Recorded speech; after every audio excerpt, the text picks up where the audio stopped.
Puji syukur kita panjatkan kehadirat Allah Subhanahu wa Ta'ala atas limpahan rahmat dan hidayatnya untuk kita semua.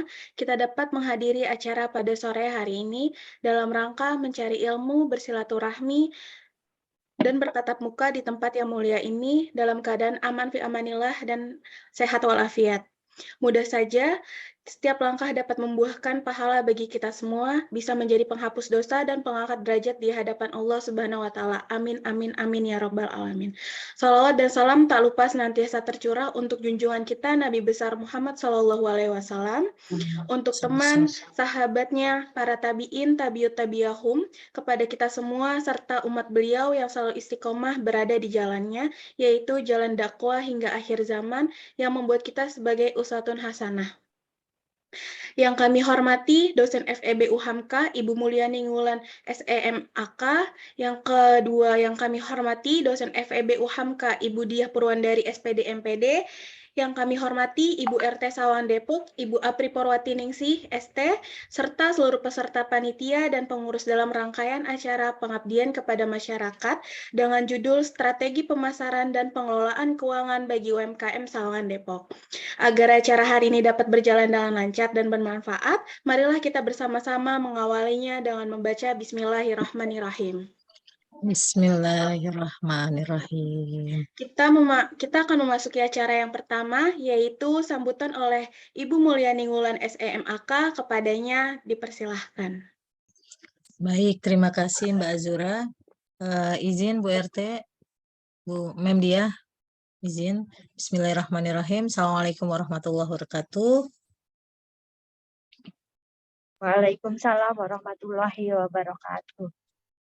Terima kasih banyak kepada Bu RT dan ibu-ibu yang sudah bisa hadir di sore hari ini. Segala puji bagi Allah, Tuhan yang Maha Pengasih Penyayang.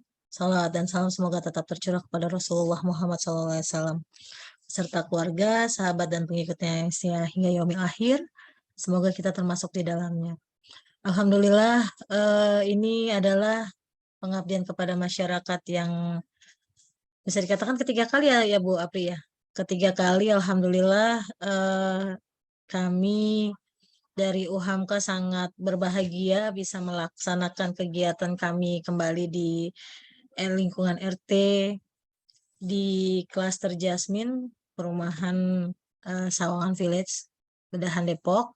Dan memang agenda ini secara terus-menerus dan berkala. Mudah-mudahan nanti semester depan juga ada, karena setiap semester satu kali Bu Apri. Dan mudah-mudahan nanti kita bisa menambah kekayaan dengan saya mengundang misalnya dari tim kedokteran gitu ya, dari dosen-dosen kedokteran, dosen-dosen farmasi gitu, atau mungkin dari dosen-dosen pendidikan yang FKIP gitu, karena kebetulan untuk hari ini kami masih mewakili UHAMKA berasal dari FEB, Fakultas Ekonomi dan Bisnisnya UHAMKA. Dan alhamdulillah berkat dukungan doa-doa ibu-ibu, salah satu kegiatan PKM ini menjadi support bagi kami di UHAMKA. UHAMKA memperoleh akreditasi unggul. Kalau sekarang akreditasi bukan ABC lagi, Bu, tapi akreditasinya unggul, baik sekali, baik.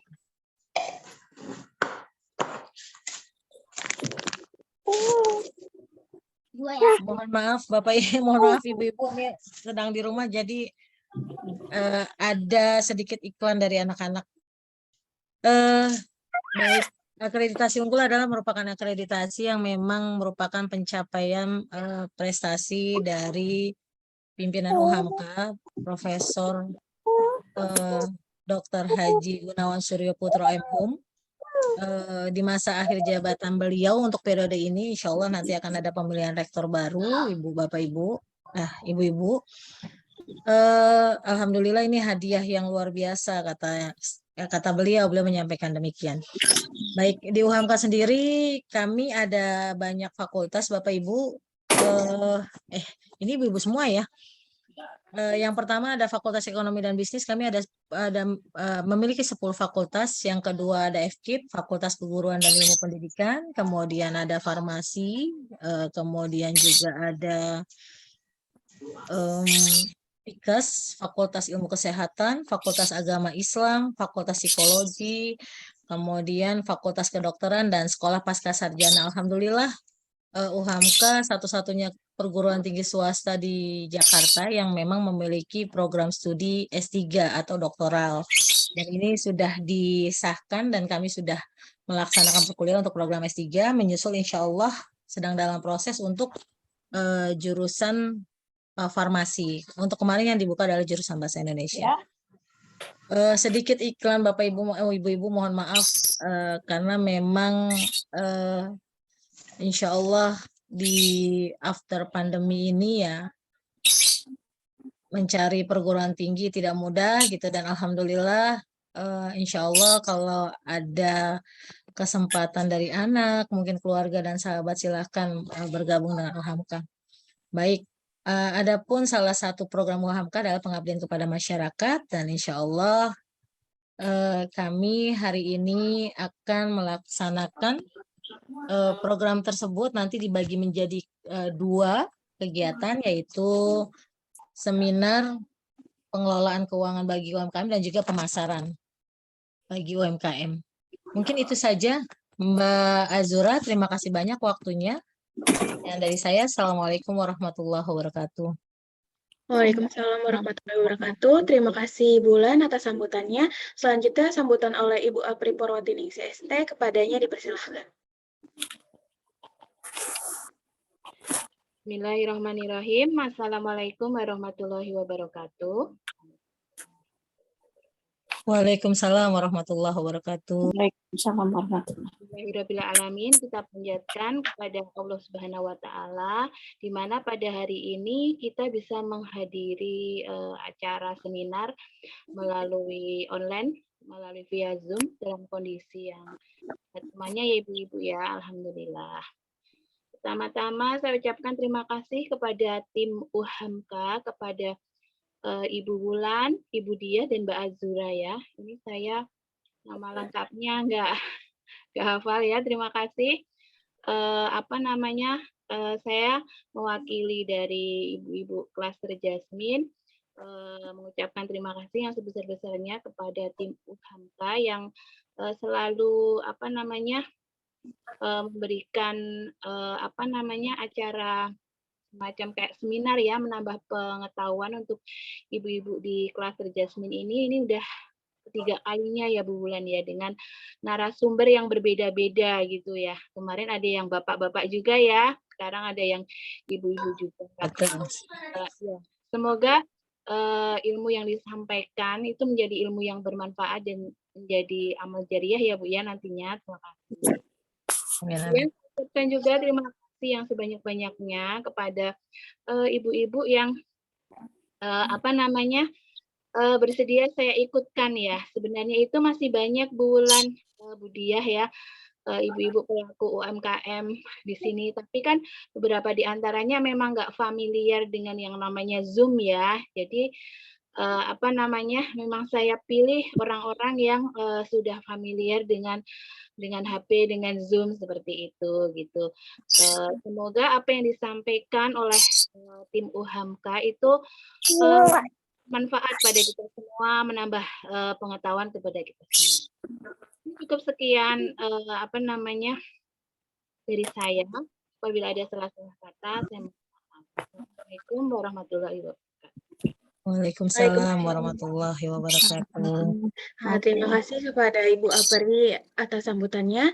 Acara selanjutnya adalah penyampaian materi pertama yang berjudul pengelolaan keuangan yang akan disampaikan oleh Bu Mulyani Wulan SEMAK. Kepadanya saya persilahkan. Oke, baik. Terima kasih Mbak Azura. Mbak Azura yang akan melakukan ini ya, slide presentnya ya.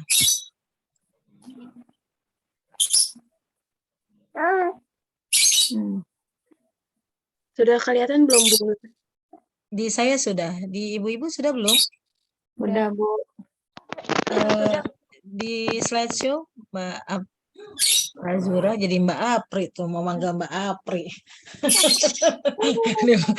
Kebetulan Bu Apri yang ada di sini mau jadi Mbak Apri.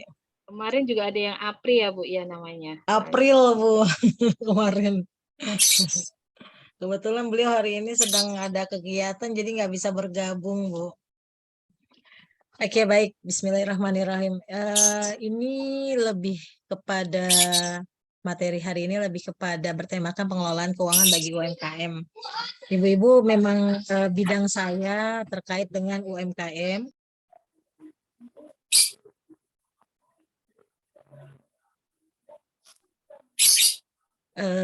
Pengelolaan keuangan bagi UMKM ini sebenarnya susah-susah mudah ya ibu-ibu ya, artinya dikala pasti merasakan dampak ya after pandemi ini, bagaimana ketika pandemi mungkin justru UMKM tumbuh subur seperti itu, dan dampak after pandemi ini justru dirasakannya bukan hanya kemarin saja ketika masa pandemi, tapi pasca pandemi. Oleh karena itu membutuhkan UMKM, saya pikir membutuhkan pengelolaan keuangan yang lebih rigid, yang lebih baik lagi untuk usahanya bisa terus berlangsung.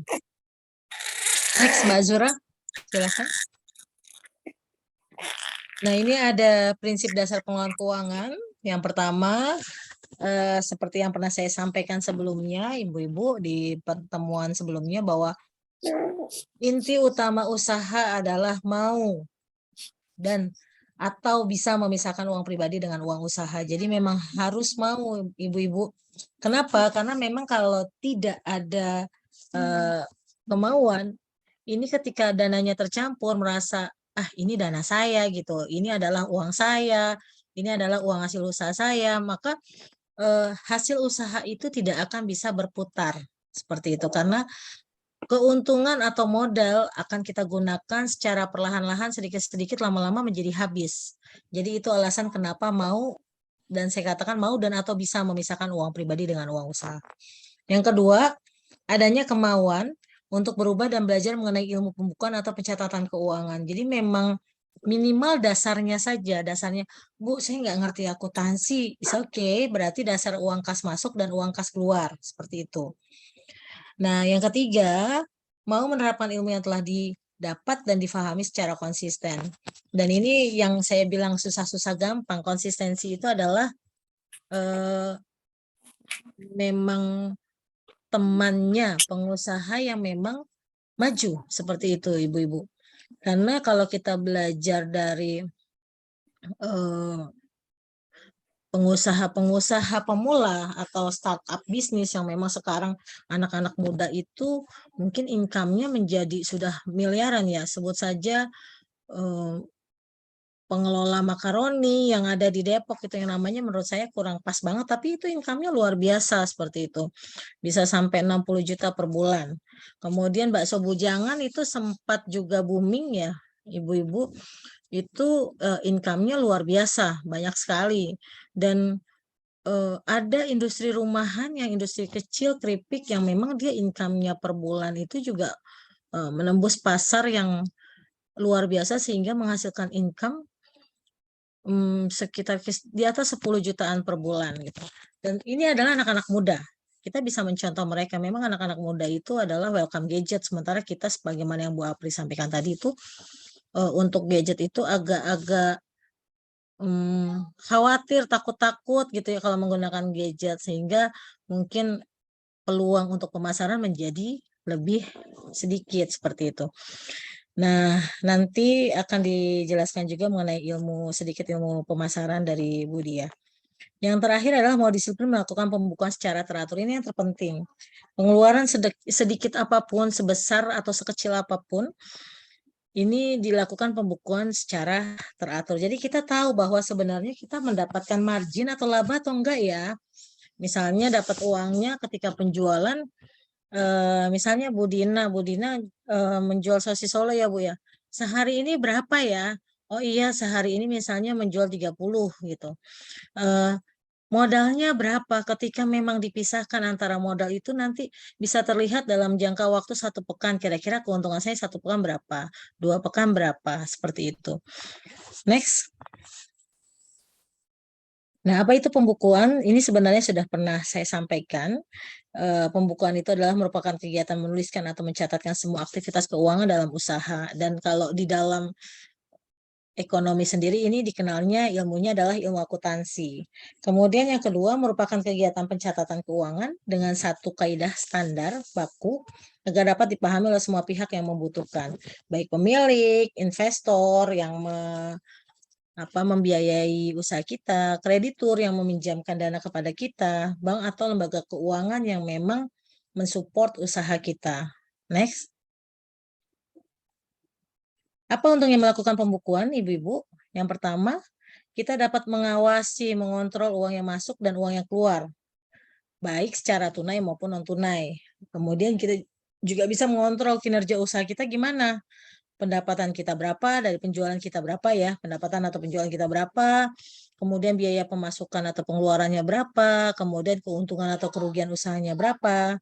Nah, ini kita jadi tahu ketika misalnya mungkin Bu Hesti jualan apa Bu Hesti ya Bu Hesti? Ya, Bu Hesti sekarang banyak. banyak Banyak. luar biasa nih Bu RW kita nih, Masya Allah. Dari bawang goreng saya liatin gitu ya, dari bawang goreng, minuman, ayam bakar, Masya Allah. Jadi nanti ketika memang dilihat, oh iya kayaknya trennya ayam bakar itu lebih banyak yang beli di Sabtu sama Ahad gitu ya misalnya, karena banyak orang-orang lagi libur nih nggak mau ribet, mendingan langsung beli aja jadi. Nah seperti itu mungkin trennya lagi. Oh iya, ketika menjual minuman gitu ya, di waktu puasa gitu menjelang berbuka ini banyak sekali yang beli, dan ini kita tahu kapan-kapan kita bisa menjual jenis usaha apa, seperti itu. Kemudian yang ketiga, mengontrol kondisi harta kita dan persediaan kita. Jadi kita tahu misalnya Bu Apri nih, kan Bu Apri kan di ini ya Bu ya, apa namanya, Tupperware ya. Iya. Nah, di Tupperware nih mungkin ketika lagi dengan pusat gitu ya, wah ada diskon nih, Bu Apri lupa nih beli jor-joran diskon gitu ya, nanti kan dijual lagi baliknya besar gitu. Tapi lupa ketika mengontrol itu, lupa nih besok mau ada anak mau outing gitu ya, tiba-tiba dana outing anak kepake. Nah bingung tuh nanti tuh, akhirnya justru bukannya menambah margin kita, jadi menjual murah. Udah deh nih karena butuh dana buat outing, udah jual aja seininya aja, udah diskon 50%. Mau jadi tadinya niatnya mau untung gitu dengan membeli persediaan yang banyak, tapi ternyata kebalikannya gitu. Seperti itu. Ini adalah salah satu kondisi yang memang bisa kita lakukan atau kita antisipasi ketika kita melakukan pembukuan. Kemudian mengontrol kondisi piutang dan utang usaha. Mohon maaf nih Bu, banyak typo ya Bu, typonya bertebaran. Baru pakai kacamata soalnya saya. Kemudian agar dapat merencanakan kebutuhan keuangan usaha di masa depan secara benar, efektif, dan akurat. Jadi kapan kita perlu biaya iklan ketika usahanya sudah besar. Saya nggak hafal nih Bu Apri nih. Di sini yang usahanya apa-apa aja saya belum belum hafal, ibu-ibu RT di sini. Mohon maaf. Nah, selanjutnya agar pihak yang berkepentingan, pemilik, investor, bank, lembaga keuangan, dan regulator, pemerintah ya, misalnya kita dikenakan, sebenarnya ibu-ibu kita tuh harusnya dikenakan pajak gitu ya. Namanya pajak terhadap UMKM. Besarannya itu adalah 2% sifatnya final. Tapi alhamdulillah nih kan belum terdata ya. Jadinya bebas pajak seperti itu. Tapi notabene seharusnya memang kena pajak. Nah, makanya mungkin pernah ada juga Bu RT didatangin dari pemerintah untuk melakukan sensus pengusaha atau ibu-ibu ataupun bapak-bapak yang melakukan usaha di rumah. Tujuannya sebenarnya untuk menjaring pajak, seperti itu. Nah, ini kita bisa melakukan atau membaca kondisi keuangan usaha kita ketika kita melakukan pembukuan terhadap usaha kita. Next, Mbak Apri. Mbak Apri itu kan Mbak Apri lagi, ya Allah. Mbak Azura. Di tempat saya tampaknya Bu Apri soalnya. Jenis-jenis pembukuan: laporan arus kas, laporan laba rugi usaha, laporan raca, pencatatan tambahan pendukung untuk laporan neraca kayak catatan hutang piutang, catatan persediaan, catatan aset. Ini pernah kita sama-sama pelajari di awal pertemuan dengan para bapak-bapak. Ini dulu yang isi Pak Rito. Next. Nah, ini pentingnya manajemen kas. Manajemen kas itu adalah cara kita mengelola uang usaha kita sedemikian rupa sehingga dapat dicapai ketersediaan kas yang cukup dan pendapatan maksimum dari uang tunai yang menganggur. Jadi jangan sampai ada idle money, ibu-ibu. Nah, untuk melaksanakan manajemen kas yang baik ada 3 aspek yang diperlukan. Yang pertama adalah administrasi kas harian.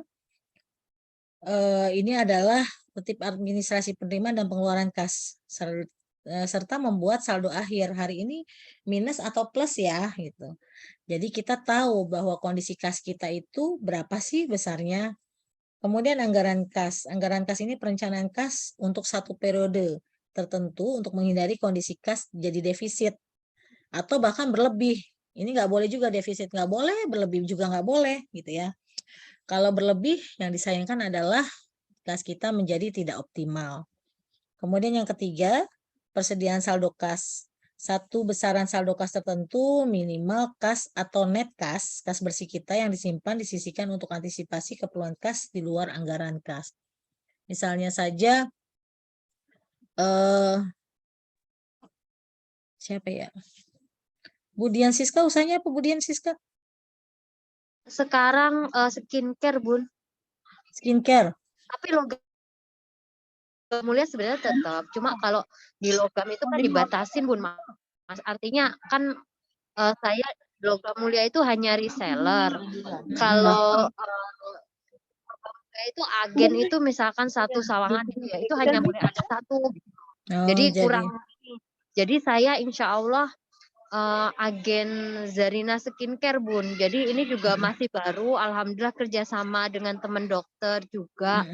Maksudnya kita ada konsultannya, terus beliau juga bertanggung jawab dan beliau juga belajar tentang kecantikan. Jadi lebih apa ya, biar teman-teman itu kalau misalkan ada permasalahan itu saya itu nggak diem gitu loh, ada konsultannya.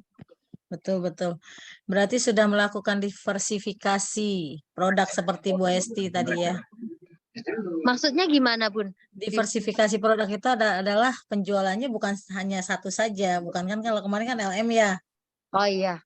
LM saja, kemudian kalau sekarang sudah mulai beralih ke skincare gitu seperti itu. Artinya ada 2 produk yang harus dijual, berarti ada 2 catatan yang terpisah seperti itu, Ibu. Oh iya. Kalau logam sih nggak setiap hari ada pembeli ya, Bun, gitu.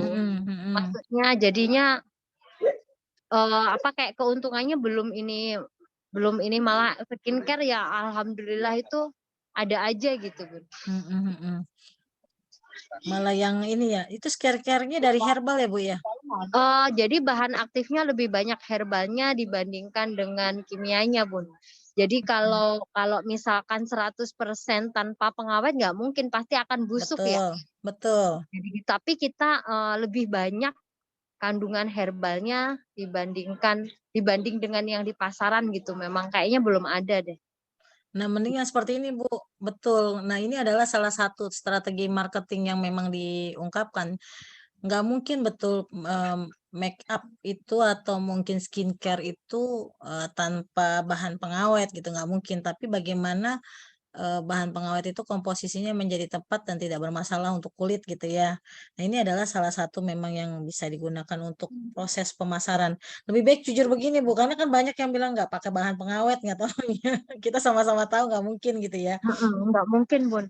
Tapi kita sudah ada pengamatan BP POM halal, jadi kita insya Allah aman dikonsumsi untuk ibu hamil, ibu menyusui, bahkan remaja. Tapi kita mengakui bahwa nggak mungkin kita tanpa pengawet itu nggak mungkin nggak. Betul. Expirednya 2 tahun, jadi kita terbuka aja. Betul. Jadi memang bahan aktif herbal lebih banyak dibanding kimia, gitu aja. Oke, baik. Terima kasih Bu Dian Siska penjelasannya. Nah, ketika Bu Dian Siska mau melakukan manuver terhadap usahanya nanti misalnya saja ya ketika sudah besar mau menyewa jasanya dari apa namanya? Kalau itu apa namanya sih? Trendsetter apa ya namanya? YouTuber mungkin ya, Instagram yang sekarang kan banyak dipakai ya sama anak-anak muda. Misalnya nanti satu saat, oh ya saya mau menyewa Bu ya, kayak macam-macam endorse ya. endorse siapa gitu ya. Nah ini untuk meningkatkan penjualan saya. Ini kan pasti juga ada dana yang harus dikeluarkan gitu ya. Beruntung kalau saya ini ada beberapa mahasiswa UHAMKA yang endorse gitu ya. Jadi kalau mau ada kebutuhan paling udah Bu nggak apa-apa bayar aja segi kelasnya gitu. Padahal kalau endorse itu bisa sampai 1 juta, 5 juta gitu ya. Karena memang impact-nya terhadap penjualan itu ada. Kita harus mengakui gitu seperti itu. Nah, Oh, ini Bu Wulan, mm, mohon izin, saya bertanya. Jadi memang gini, berkaitan dengan endorse ya.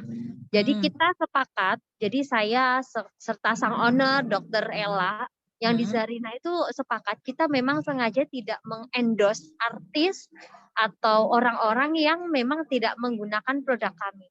Jadi endorse itu ya dari kita sendiri dan customer yang memakai. Jadi benar-benar real testimoni, bukan kita sekedar endorse sedangkan mereka tidak memakai. Itu bagaimana Bun ya? Kita lebih memilih seperti itu gitu. nggak apa-apa pun. Itu nanti satu saat, mungkin untuk saat ini itu bukan hal yang mudah ya. Karena kan mau nggak mau kan endorse itu mendongkrak penjualan ya. Pasti itu. Endorse itu mendongkrak penjualan karena dia akan memasangkan produk kita di Instagramnya, di YouTube-nya mereka gitu. Sehingga memang tertarik. Sebut saja Prilly Latukonsina itu adalah ratu endorse kalau saya bilang. Segala macam di endorse gitu ya. Apa namanya, saya pikir orang-orang banyak yang tergerak Bu ketika memang dia menggunakan skincare apa gitu ya. Saya kalau nggak salah tuh pernah sempet ketika lagi nonton YouTube iklannya dia gitu lagi pakai skincare apa gitu. Padahal memang belum tentu dia yang menggunakan itu gitu. Belum tentu ya Bu, bukan berarti enggak gitu. Eh, Nah, saya pikir sebuah usaha yang dimulai dari kejujuran itu ya insya Allah nanti akan ada buahnya. Seperti tadi sendiri saya sempat kaget ketika saya sih jujur aja ini ada pengawetnya. Itu kan adalah sesuatu yang justru berbeda dari iklan-iklan pada umumnya. Mungkin nanti untuk yang sesi ini bisa nanti dibantu oleh Budia. Tapi kalau dari saya itu sebuah apa ya namanya?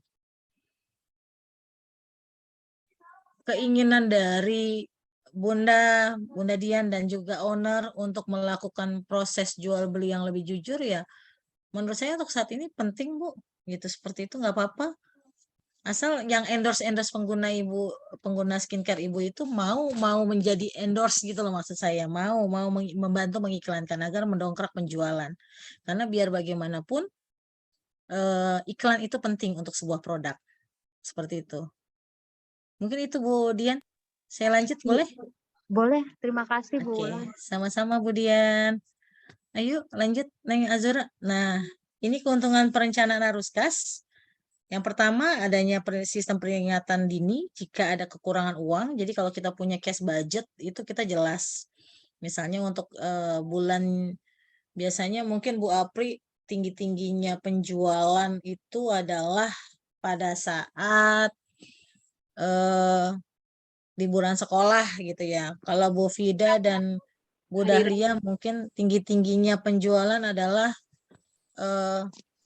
itu enaknya tuh jualan Sabtu Ahad misalnya. Orang-orang banyak yang sekali lagi biasanya kalau pekerja-pekerja di lingkungan kita malas masak gitu ya. Jadinya Sabtu Ahad itu keluar jajan gitu misalnya atau membeli sarapan gitu ya Bu Fida ya, Bu Dahlia. Nah, dengan kondisi seperti ini ketika kita memiliki perencanaan arus kas kita akan ada peringatan dini. Misalnya saja untuk ibu-ibu yang menjual makanan. Ini kayaknya kalau Senin sama Kamis, warga Jasmine banyak yang puasa misalnya gitu ya, Senin Kamis. Jadi kita mengurangi lah, jangan terlalu banyak, kita pindahkan nanti porsinya di Sabtu sama Ahad. Nah, ini juga merencanakan besarnya dana yang akan dikeluarkan pada saat di hari Sabtu dan Ahad. Sementara Senin dan Kamis mungkin porsinya lebih dikurangi seperti itu.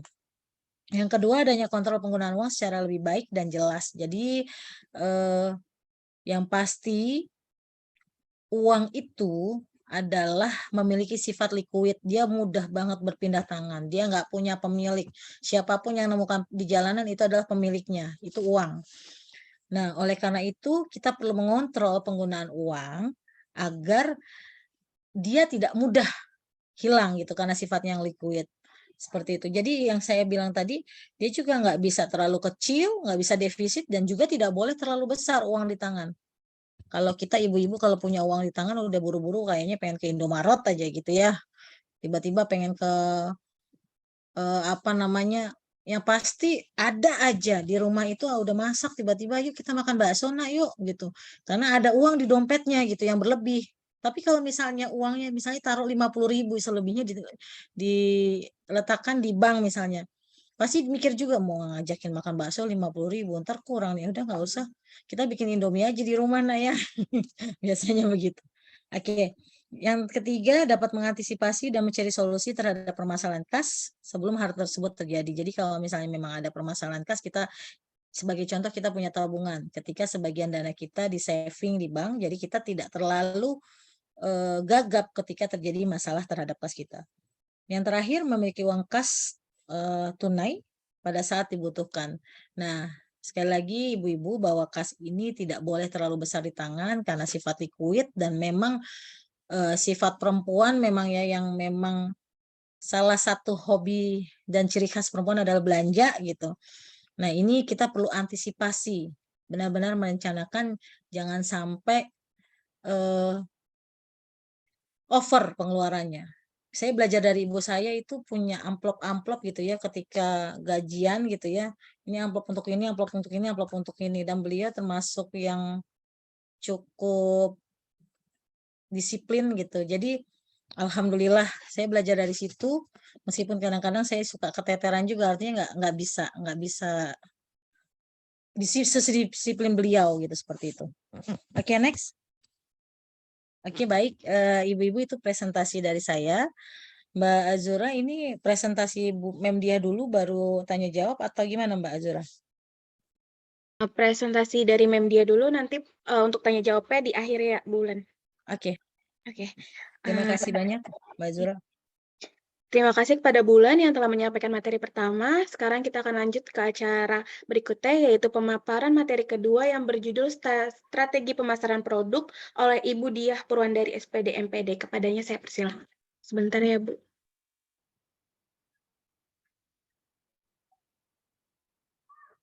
Oke, Assalamualaikum warahmatullahi wabarakatuh. Sebelumnya saya cek suara dulu ya. Ibu-ibu kedengaran suara saya? Kedengaran, Bu. Kedengeran. Ya. Ini mohon Mbak. Ya, makasih Bu. Mohon maaf ya Bu kalau ada suara berisik karena saya lagi ada di lingkungan camping ground. Ini kebetulan hari ini anak saya berulang tahun. Jadi dari minggu kemarin dia minta, Bunda kalau bisa kita camping dong gitu ya kan. Akhirnya yaitu nih turutin lah Bu, kan hadiahnya nggak mahal-mahal Bu, cuma minta camping doang. Selamat ulang tahun Mas Fikri. Terima kasih Bu. Jadi agak berisik di sini karena kebetulan ini view camping ground kita ini tempat ini Bu, tempat atlet-atlet para layangan berlatih.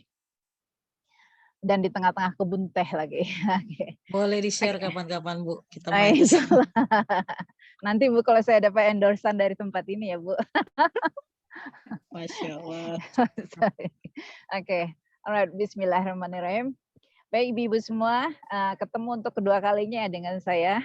Mohon maaf jika ada kekurangan atau dalam penyampaian saya nantinya. Hari ini insya Allah saya akan menyampaikan materi yang sudah kita siapkan, yaitu mengenai strategi pemasaran bagi UKM. Sebelumnya Ibu-ibu sudah bisa melihat share screen-nya atau slide yang akan kita bicarakan hari ini? Sudah, alhamdulillah. Sudah, oke. Oke, nah strategi pemasaran bagi UKM atau UMKM. Apa saja strateginya? Kita lihat ya, slide berikutnya Mbak. Oke. Nah, pemasaran itu meliputi ada beberapa topik, yaitu memilih dan mengembangkan barang jasa yang bisa memuaskan konsumen, menentukan harga yang layak, menginformasikan produk kepada konsumen, pendistribusian produk, dan memperoleh keuntungan dan dari hubungan jangka panjang. Nah, saya yakin di sini ibu-ibu semuanya yang sudah lebih berpengalaman dari kita-kita ada di sini, yaitu sudah terjun langsung di dunia bisnis ya. Tentunya sudah sebagian besar sudah mengetahui hal-hal seperti ini. Bahkan saya yakin ibu-ibu di sini sudah punya pelanggan ya, dan sudah punya pangsa pasar yang dituju. Next. Nah, berikutnya adalah siapa itu konsumen. Nah, ini terkadang ibu-ibu kita itu sedikit kurang memperhatikan apa yang kita sebut dengan konsumen. Padahal konsumen itu adalah bagian penting dari bisnis kita. Yang saya maksud kurang diperhatikan, terkadang kalau kita sudah bisnisnya berjalan lancar, konsumen yang dulu yang tidak terlalu aktif itu terkadang suka kita lupakan. Padahal konsumen yang tidak terlalu aktif ini yang saya maksudkan pada mungkin dia tidak terlalu sering memakai produk kita, tapi dia terkadang ada memakai produk kita, cuma jangka waktunya itu tidak terlalu sering. Nah, itu tetap harus kita jaga karena bagaimanapun dia adalah kategori konsumen.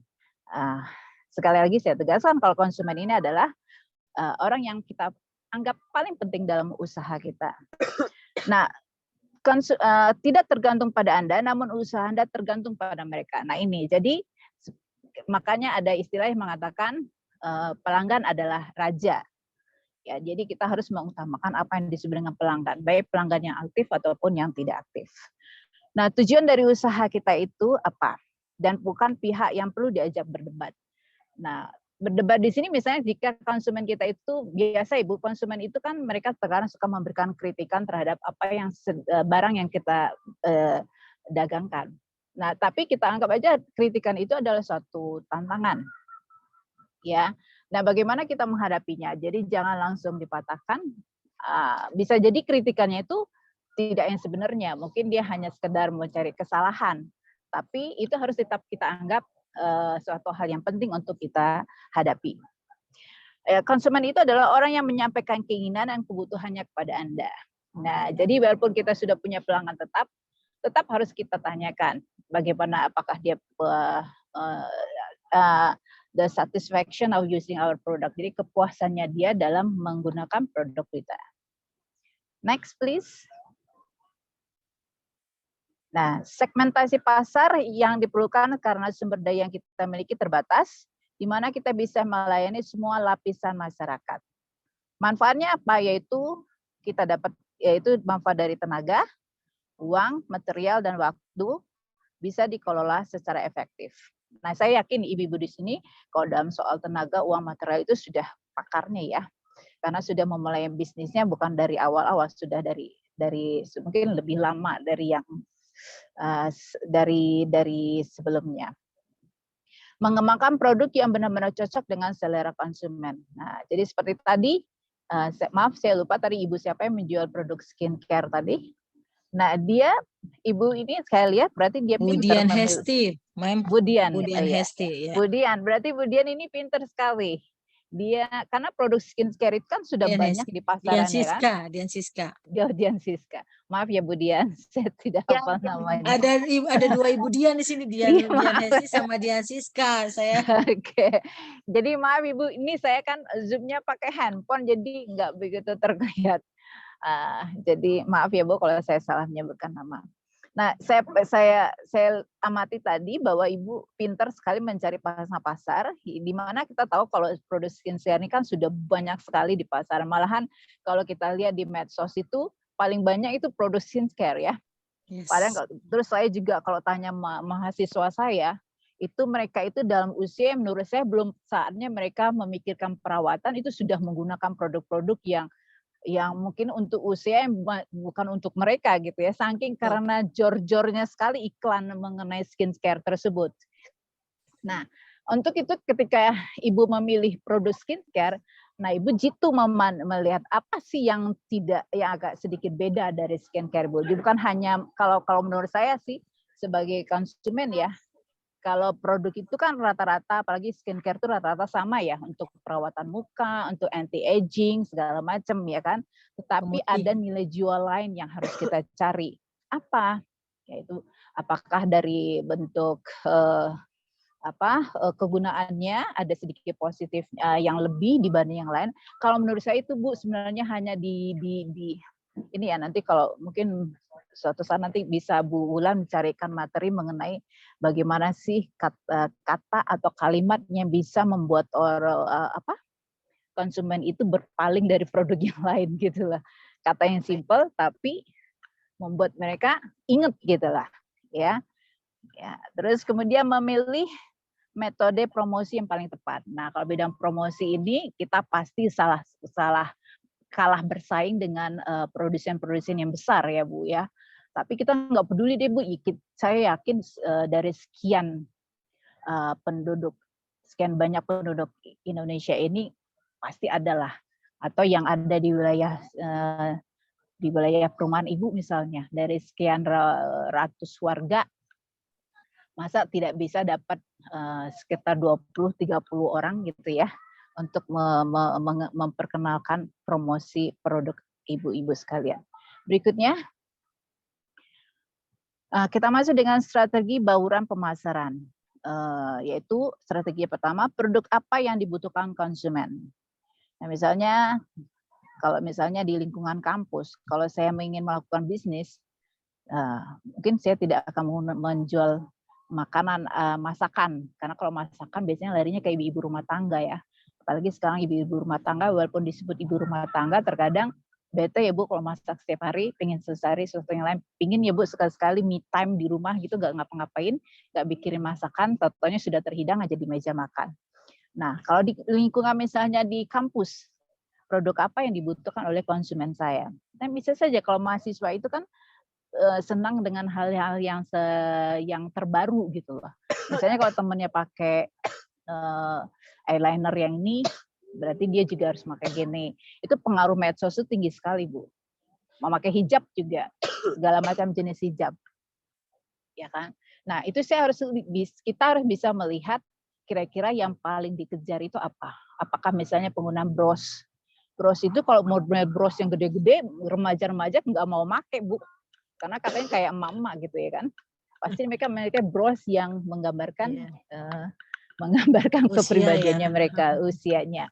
Nah, kita juga harus tahu, jadi tidak menyamaratakan konsumennya kita. Kita harus bisa mencari kira-kira apa yang cocok untuk mereka ini. Terus pada tingkat harga, berapa konsumen mampu membayar. Nah, ini juga kita harus tahu pangsa pasarnya, Bu. Misalnya di lingkungan perumahan ya dengan gaji kepala keluarga yang sekian per bulannya, tentu kita harus juga pertimbangan. Kalau di perumahan ini rata-rata pekerja ini, kalau di sekitar sini mereka itu rata-rata ini. Nah kita harus bisa mengatur strategi ini ya, begitulah. Oke, terus berikutnya media promosi apa yang tepat digunakan. Nah kalau promosi berarti kan kita mikir-mikirnya ujung-ujungnya ke iklan ya Bu. Kalau membayar iklan, aduh nggak sanggup, apalagi endorse yang namanya artis ya Bu, pasti mahal. Nah, itu tidak mesti harus pada orang yang terkenal, bisa saja misalnya dari yang penting itulah promosi dari mouth to mouth, dari mulut ke mulut.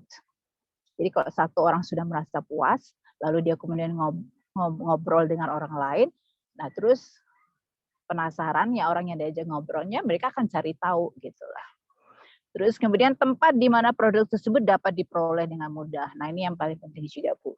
Jadi biarpun harganya murah, produknya disukai, tapi kalau terlalu jauh, orang sekarang juga mikir atau selalu sulit untuk mendapatkannya mikir karena pasti memikirkan mengenai ongkirnya atau transportasinya untuk memperoleh produk tersebut. Next please. Nah, produk itu meliputi kualitas, nama produk, penampilan, kemasan, ukuran, dan pelayanan purna jual. Nah, ini mungkin ya Bu, kalau misalnya Ibu memproduksi suatu produk yang murni, pure buatan Ibu sendiri, nah ini perlu kita pertimbangkan di sini hal-halnya. Tapi nggak perlu panik Bu. Saya jualan keripik singkong, masa harus di label gimana ya? Nah, kalau memang pasarnya sudah masuk, sudah ada konsumen yang tertarik, kita bikin tampilannya yang lebih menarik, kenapa tidak Bu? Ya, nah seperti Ibu lihat di gambar-gambar yang ada di samping slide tersebut, itu kan kemasan dari keripik tempe ya Bu, keripik tempe atau teh. Nah, kalau teh mah kita hampir setiap hari minum teh ya Bu, gampang banget ya. Terus gimana caranya kita menjual teh supaya dibeli orang? Sementara di rumah orang gampang bikin teh gitu lah. Oke, nah maka yang dipertimbangkan itu tadi kualitasnya, penampilannya, kemasannya di sini yang praktis untuk dibawa, ya kan? Oke, lanjut ya Bu. Next please. Nah, kemudian merek. Merek ini konsumen, tujuannya untuk konsumen adalah mempermudah mengenal produk dan memberikan keyakinan. Kalau untuk produsen, biar bisa dijual, diiklankan, dan berbeda dengan merek lain. Nah, pertimbangan kalau kita membuat merek adalah mudah diucapkan, mudah dieja, dan gampang diingat. Penampilannya beda dan terdaftar. Mudah diucapkan di sini adalah jadi jangan sesuatu yang ribet, Bu. Iya kan? Apalagi orang Indonesia itu paling malas mengucapkan kata-kata yang terlalu panjang, terlalu banyak suku katanya. Oke, alright. Gampang dieja. Seperti kemarin, saya masih ingat waktu tahun-tahun awal supermarket Giant dibuka. Saya masih ingat tuh kakak saya bercerita sama saya, wih ada supermarket baru loh, katanya bagus, lengkap. Terus saya tanya, apa nama supermarket? Jian katanya. Namanya Jian tuh di daerah Cimanggis. Jian, saya bilang, kok Jian? Masih Jian. Setelah saya cek ternyata Giant. Oke. Ya. Terus kemudian tampil beda, terdaftar. Nah, Ibu lihat di situ gambarnya, itu adalah keripik pisang, Bu. Kalau kita lihat itu keripik pisang dijual di abang-abang di pinggir jalan itu kan seperti bisa aja, nggak ada labelnya, dibungkus dengan plastik dalam ukuran sekilo atau setengah kilo ya. Nah, tapi kemudian ketika kita berniat untuk menjualnya ke konsumen yang lebih besar, pangsa pasar yang lebih besar, kita bikin semenarik mungkin di mana prestisenya yang kita lihat, Bu. Mungkin bagi orang mudah yang mendapatkan keripik pisang di mana saja, kapan saja ada. Tapi ketika masuk ke misalnya ke level supermarket atau minimarket, yang kita cari itu adalah prestisenya. Kadang orang kalau ada konsumen yang gengsi untuk beli keripik pisang yang ada di gerobak-gerobak. Tapi dia ingin makan keripik pisang. Nah, ketika dia melihat keripik pisang dengan tampilan yang menarik, ya seperti yang ada di gambar tersebut, maka gengsinya tidak akan turun ketika dia membeli keripik tersebut. Ya kan? Karena dilihat dari tampilannya menarik dan agak ada nilai prestisenya dijual di situ. Ini Next, namanya sama, Bu. Nama keripik pisangnya sama. Ini ada peserta yang sekarang Bu Dahlia. Jangan-jangan produknya Bu Dahlia nih, bener. Oke, kita lanjut dengan merek dan logo ya, Bu. Nah, merek dan logo ini penting sekali, Bu. Saya pernah menonton suatu acara di TV di mana diadakan perlombaan. Bagaimana jadi ada beberapa peserta itu ditantang untuk menjual suatu produk di mana produk itu sebenarnya biasa, tapi gimana supaya nilai jual produk ini tinggi. Dan yang ditantang itu adalah bagaimana mereka menampilkan produk tersebut ke pasaran. Jadi di situ diuji ketika dia tampil. Jadi setiap peserta itu menampilkan, oh ini loh produk, misalnya dia jual keripik tempe. Saya jualnya pakai plastik ini, saya jualnya pakai kardus ini. Itu bentuk ukurannya itu dipertanyakan. Ternyata ada filosofinya, ada nilai-nilai psikologinya, itu ada semua di dalam suatu produk. Kalau kita lihat di sini ya Bu, kayak produk Citato, ini ada di situ ya Bu. Citato itu gampang dibacanya ya Bu ya kan, gampang diingatnya. Terus tampilannya menarik kan Bu, warnanya merah.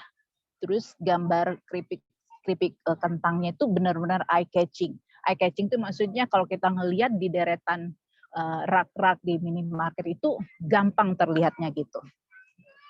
Ya, lalu kemudian tampilan teh botol, ya, seperti saya bilang sebelumnya. Orang bisa aja bikin teh di rumah, tapi kenapa masih aja orang ingin minum teh botol? Nah, keistimewaannya apa? Lihat dari tampilannya, kenapa teh botol itu kemasannya dalam kardus seperti itu? Dan itu kardusnya tidak berubah dari zaman. Karena apa? Ternyata easy to carry. Easy to carry itu maksudnya ketika kita kepingin melakukan perjalanan, males kan bawa teh botol di dalam, minum teh di dalam plastik, pasti nanti tumpah lah, atau gimana lah. ribet lah masuk ke tasnya, apalagi ibu-ibu yang punya anak ya, repot ya bawa-bawa barang yang banyak. Nah, teh botol itu mereka mendesain kemasannya itu yang benar-benar fit to our bag, yang bisa gampang masukin dalam tas ukuran apa saja yang misalnya dipakai oleh ibu-ibu. Lalu kemudian karena tampilannya persegi 4 seperti itu, jadinya ringan, tidak terlalu berat, dan gampang dibuka. Nah, setelah kita nikmati tehnya, juga gampang kita buang gitu loh Bu. Tidak akan merepotkan kita. Nah itu yang dijual oleh teh botol itu tadi. Jadi ketika kita memasarkan suatu produk, kemasannya itu harus benar-benar kita lihat. Ya, di mana konsumen itu kan biasanya membeli sesuatu itu yang sesuai dengan kebutuhannya. Kebutuhan di sini bukan hanya dari nilai harganya saja, tapi dari nilai kepuasannya juga. Next please. Nah, kemasan paket. Nah, ya ini packages nih Bu, yang tadi saya ngomongin packages ya. Yaitu harus sifatnya ada yang protektif, yaitu produk kita itu terlindungi, atraktif artinya menarik perhatian, convenient mudah dan praktis, knowledge artinya memilih informasi yang jelas, ya, attention yaitu mengundang minat, lalu kemudian greater value memiliki manfaat, serta economical atau murah dan praktis. Nah, seperti Ibu lihat di contoh di situ adalah kemasan susu ya. Susu, kebetulan susu ultra, itu gambarannya itu dengan melihat kemasannya aja, si konsumen sudah mengerti, wah ini susunya ini rasa apa, ini bagus untuk apa, ya kan? Karena semua informasi itu ada di dalam kemasan. Oke, karena biasanya kalau ibu-ibu, kalau termasuk saya juga ya, agak sedikit selektif dalam membeli produk-produk susu. Karena kebetulan juga saya mengalami sendiri, anak saya itu ketika dia berumur 9 bulan, itu terdeteksi oleh dokter bahwa dia itu alergi dengan susu sapi. Umurnya baru 9 bulan, Bu. Jadi dia tidak bisa mengkonsumsi makanan yang mengandung susu sapi. Nah, untuk itu saya harus membeli produk susu yang mengandung anti alergi. Ya, nah itu di situ saya harus searching mencari produk-produk apa saja di mana sudah ada kandungan anti alerginya, dan ketika umur 3 tahun, anak saya 3 tahun sudah alerginya sudah mulai berkurang, dokter mengizinkan dia untuk mengkonsumsi susu biasa yang tidak mengandung anti alergi. Tapi saya diminta untuk mencari yang tidak mengandung kadar gula yang tinggi. Nah, itu saya searching lagi, Bu. Semua kemasan susu bayi itu saya baca, saya banding-bandingkan mana yang kemasan kadar gulanya tidak terlalu tinggi. Nah, jadi dengan melihat semua informasi itu saya dapatkan ada di dalam kemasan susu tersebut. Nah, itu mempermudah kita juga ya, Bu. Jadi kita nggak perlu, jadi informasi itu sebenarnya suatu produk itu bisa kita dapatkan dari kemasan itu sendiri atau dari testimoni orang-orang yang sudah menggunakan produk tersebut. Ibu, lanjut ya Bu. Nah, berikutnya penyebab kegagalan. Nah, kita belajar gagal dulu Bu, nanti berhasilnya ntar ya Bu. Biasanya kalau gagal itu karena apa sih? Pertama, penelitian pasar tidak memadai.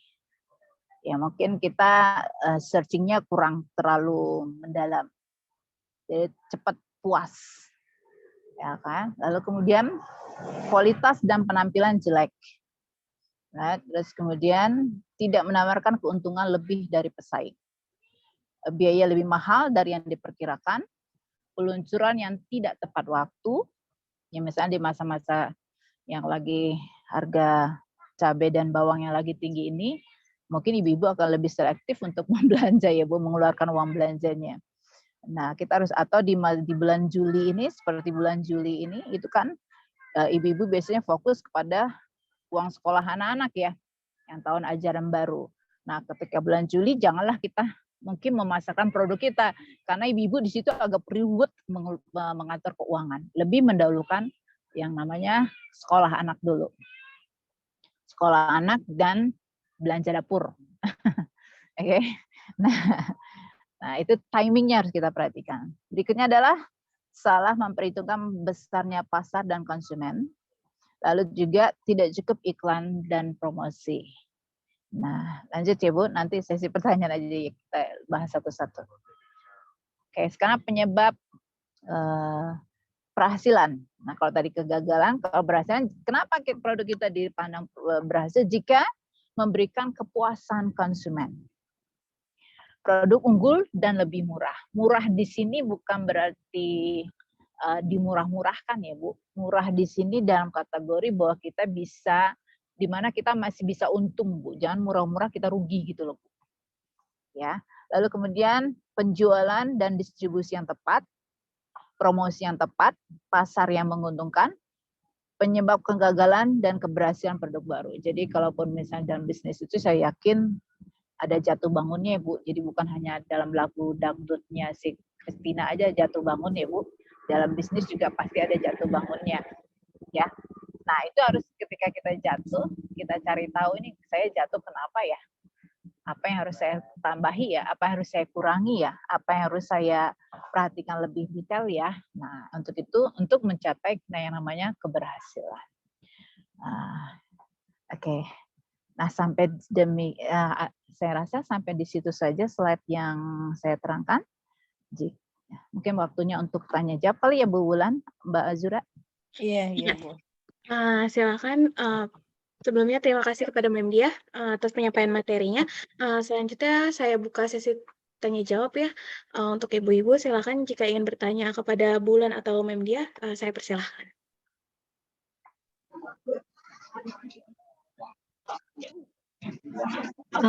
Assalamualaikum Bulan. Waalaikumsalam Bu Dian.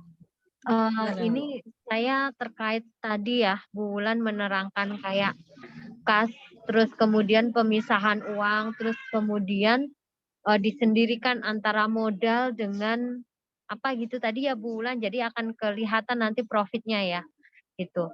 Nah, kira-kira di sini kan tadi Bu Wulan menjelaskannya hanya kayak di Word ya, maksudnya kira-kira bisa nggak Bu kita dikasih contoh bagaimana sih kita sebaiknya kayak barang masuk, barang keluar, terus modal itu tuh tabelnya ininya biar kita itu enak gitu tuh seperti apa ya gitu. Itu pertanyaan untuk Bu Wulan ya.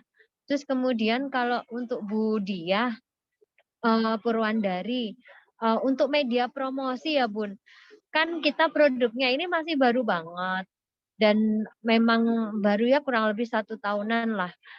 Sang owner kan menuntut kita untuk kayak ngiklan sendiri dan sebenarnya media promosi yang paling bagus di apa sih ya? Karena bisanya hanya di WA, IG itu juga hanya posting gambar-gambar. Mungkin untuk bikin konten-konten gitu saya kayaknya belum bisa banget gitu kan, nggak bisa ya kalau cuma sendirian gitu. Nah mungkin bisa dapat saran-sarannya Bu gitu. Terima kasih itu aja. Mbak Azura, ini pertanyaan dikumpulkan atau langsung dijawab? Langsung dijawab aja, Bu Ulan. Oke, baik. Terima kasih Bu Dian Siska pertanyaannya terkait dengan pemisahan uang sebaiknya antara uang usaha dengan uang keluarga atau uang pribadi itu bisa dilakukan dengan cara Ibu membuka satu rekening yang memang nanti rekening itu digunakan untuk kegiatan usaha Ibu dan dia terpisah. Dan kalau dia ada uang di tangan Bu Dian memisahkannya dalam dompet khusus, jadi nggak boleh tercampur baur seperti itu. Nah, terkait dengan rekening, sebenarnya ini juga salah satu cara memasarkan yang baik ya Bu ya. Artinya ketika Ibu menyampaikan silahkan transfer ke rekening ini, artinya rekening khusus yang Ibu miliki untuk usaha Ibu. Dan sekarang itu dibutuhkan proses-proses seperti ini sebagaimana yang Ibu tahu, kita kegiatan untuk transaksi saat ini di dunia industri 4.0 ini memang sudah menggunakan jasa kerjasama dengan perbankan juga. Jadi oleh karena itu proses transfer penting. Itu pertanyaannya pertama terkait pemisahan dana untuk usaha dan untuk dana keluarga atau uang keluarga. Yang kedua terkait dengan pencatatan. Sebenarnya di Bu Dian Siska waktu yang pertama ikut nggak ya? Kalau yang pertama ikut itu sudah ada proses akuntansi pencatatan akuntansi sampai dengan pembuatan laporan keuangan sederhana. Tapi kalau untuk awalan sekali, Bu, minimal Ibu memiliki 2 buku catatan berbeda antara catatan pemasukan dan catatan pengeluaran. Itu minimal sekali. Jadi Ibu punya mungkin kalau menggunakan fasilitas laptop cukup mempunyai 2 slide gitu ya, 2 sheet. Yang pertama adalah sheet terkait dengan penerimaan, yang kedua adalah sheet terkait dengan pengeluaran. Dan biasanya dibuat untuk bulan-bulan tertentu. Misalnya atau enggak file satu untuk penerimaan, file yang satunya untuk pengeluaran. Itu nanti dibuat bulan Januari, Februari selama 1 tahun. Jadi terkontrol untuk penerimaannya itu misalnya cash ataukah dia ditransfer. Seperti itu, Bu Dian Siska. Nanti akan ketahuan per bulannya itu uang masuk berapa, uang keluar berapa. Itu yang paling sederhana. Tapi kalau memang Bu Dian ingin melakukan transaksi lebih jauh, pencatatannya sampai dengan pembuatan laporan keuangan, insya Allah mudah-mudahan nanti di materi yang selanjutnya ini bisa di refresh kembali karena kami waktu itu sudah pernah menginformasikan. Itu Bu Dian. Mudah-mudahan menjawab nih pertanyaannya nih. Iya Bun, terima kasih Bulan udah mulai ada gambaran. Cuma mungkin karena saya memang basicnya bukan orang ekonomi ya Bu. Jadi apa namanya pengen gitu tahu gitu slide-nya, terus kolom-kolomnya itu seperti apa. Jadi kayak ada contoh tabel-tabel gitu. Oh, baik-baik. Mungkin Saya kedepannya buatkan kali ya. secara Dulu kayaknya pernah, cuma saya nggak begitu ngeh banget gitu loh Bun. Dulu tuh kayak gitu ya. Sangat terbantu sih kayak ada Zoom kayak gini, nambah Bu Dian ilmu. pernah menggunakan Excel enggak? Iya, Untuk pencatatannya pernah. menggunakan Excel. Untuk Pernah. penggunaan Excel. Ya, jadi gini Bu Dian, izin share screen ya. Iya. Oh, salah ini share screen-nya ya. Bentar. Ini sambil ujian juga, Bu. Sambil ujian juga. Jadi misalnya saja Ibu buka satu file Excel seperti ini. Nah, ini satu file nanti akan di-save berdasarkan misalnya data penjualan gitu ya. Ibu untuk skincare-nya itu paket atau satuan? Bisa paket, bisa satuan, Bun. Nah, itu kalau untuk pembelian gimana, Bu? Kalau untuk pembelian ke sana, Ibu membeli dalam jumlah misalnya 5 paket, apa 10 paket gitu, atau memang sebagai reseller saja? Kalau reseller saja Saya berarti nggak agen, perlu Bun. produk. Jadi itu ada apa namanya, kalau agen tuh minimal 100 paket, Bun.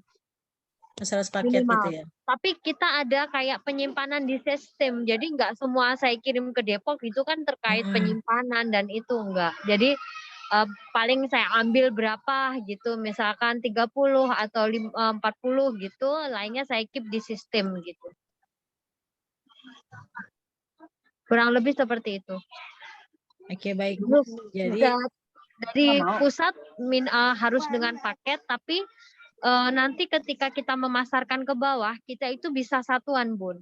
Nah, di situ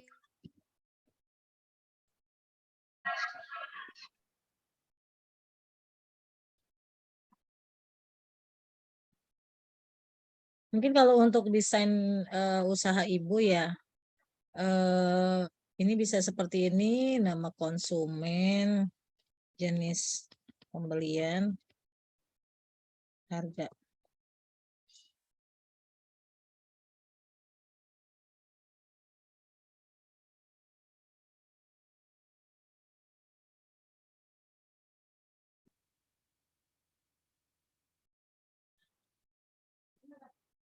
Jadi Ibu nanti bisa ini nih, nanti saya kirim ke WA web kita ya, Bu. WA grup kita maksud saya. Terima kasih Bu Ulan. Sangat Jadi, mencerahkan. Ini nanti ditulis bulan tahun. Ini untuk sementara, Bu, karena nanti ini adalah dasar pembuatan catatan yang kemarin sempat diinformasikan. Untuk masuk ke akuntansinya ini merupakan apa namanya? Merupakan catatan awal ya, Bu.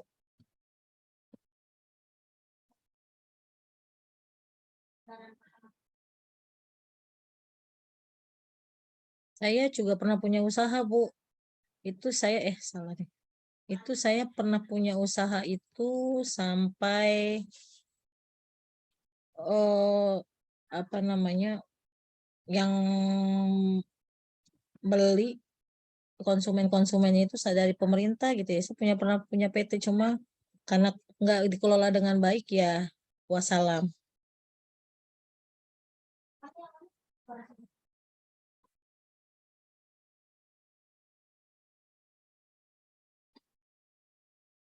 Nama konsumen satu tahun.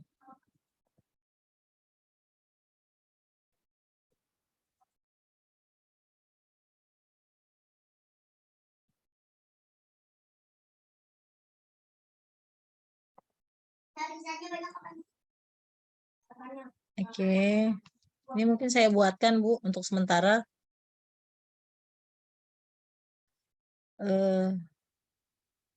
Baik, Ibu, ini adalah laporan pendapatan usaha Ibu. Mungkin bisa dibuat seperti ini. Misalnya tanggalnya tanggal berapa? Misalnya sekarang tanggal 30 ya Bu ya.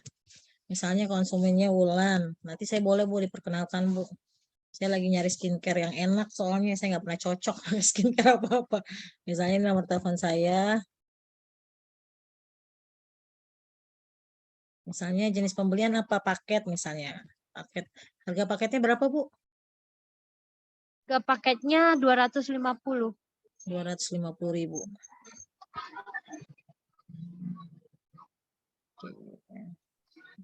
Oh iya, jumlah paketnya belum.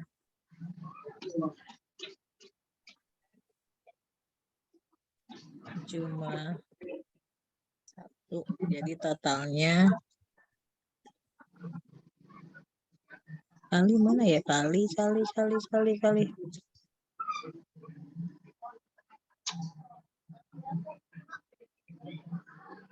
Nah, metode pembayaran misalnya saya transfer.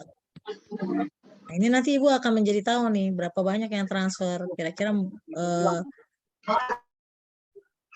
nanti pengelolaan rekeningnya itu seperti apa? Apakah memang perlu satu rekening saja, apa 2 rekening? Nah, ini yang penting buat Budian. Tadi karena terkait untuk pengelolaan keluar masuknya uang. Ini adalah untuk pendapatan. Gimana kalau untuk pengeluaran? Jadi kalau untuk pengeluaran Budian, maaf ya, ini agak lama nih Budian nih.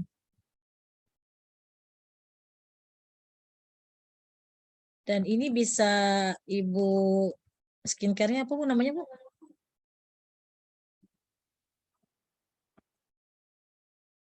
Ibu, nama skincare-nya apa Bu? Kemudian masih ini. Zarina Bun. Heeh.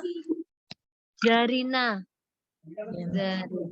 Kok gini sih, skin care Zarina. Oke.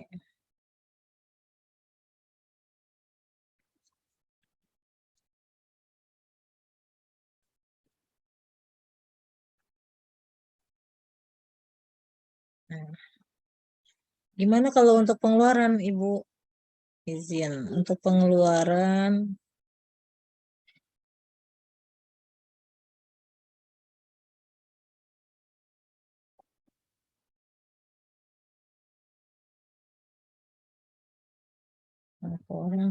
pengeluaran kas. Sama seperti tadi Bu ya. Jadi saya benar nggak nulis skincare-nya nih? Jangan-jangan saya salah nih.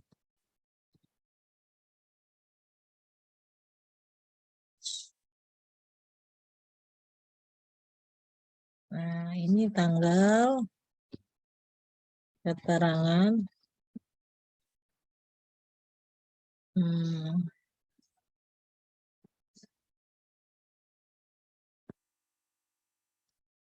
harga persatuan jumlah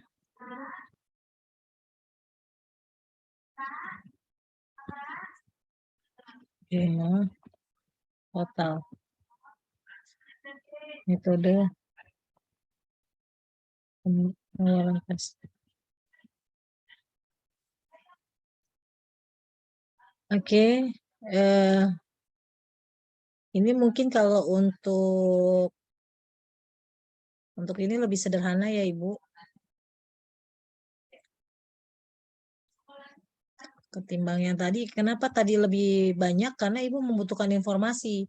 Ketika dia udah saatnya menggunakan skincare lagi atau membeli lagi, Ibu bisa langsung kontak. Malah Ibu bisa menambahkan kapan reminder waktunya gitu ya, untuk mereka membeli kembali.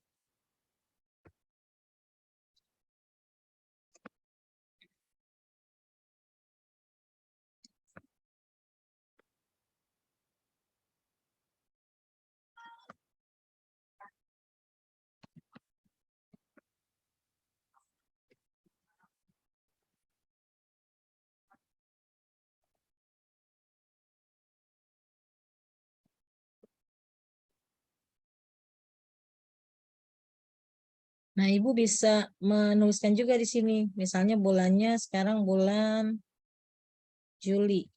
Nah, misalnya tanggal 30 ini, Ibu ada keterangan misalnya saja modal tambahan pembelian skincare. Harga satuannya misalnya tadi Ibu jual 2,5, harganya misalnya 150.000 ya Bu. Saya asumsikan saja nih Bu. Hanya sekedar contoh. Harga satuannya paling murah 55, Bun. 55, Bukan, maksudnya yang paket. Oh iya. Misalnya. Yang paket 250. Yang harga belinya Ibu, bukan harga jual, harga beli. Oh, harga belinya 210 apa? 220. 220 ya Bu. Jumlahnya misalnya 10 paket Ibu beli misalnya. Kok.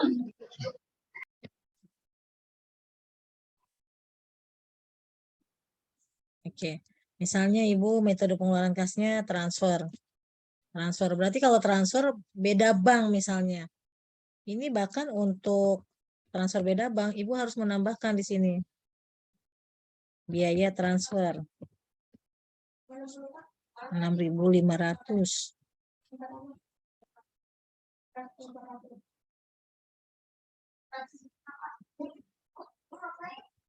Jadi nanti Ibu tinggal total di bawah selama bulan Juli pengeluarannya bagaimana, berapa besarannya. Ya.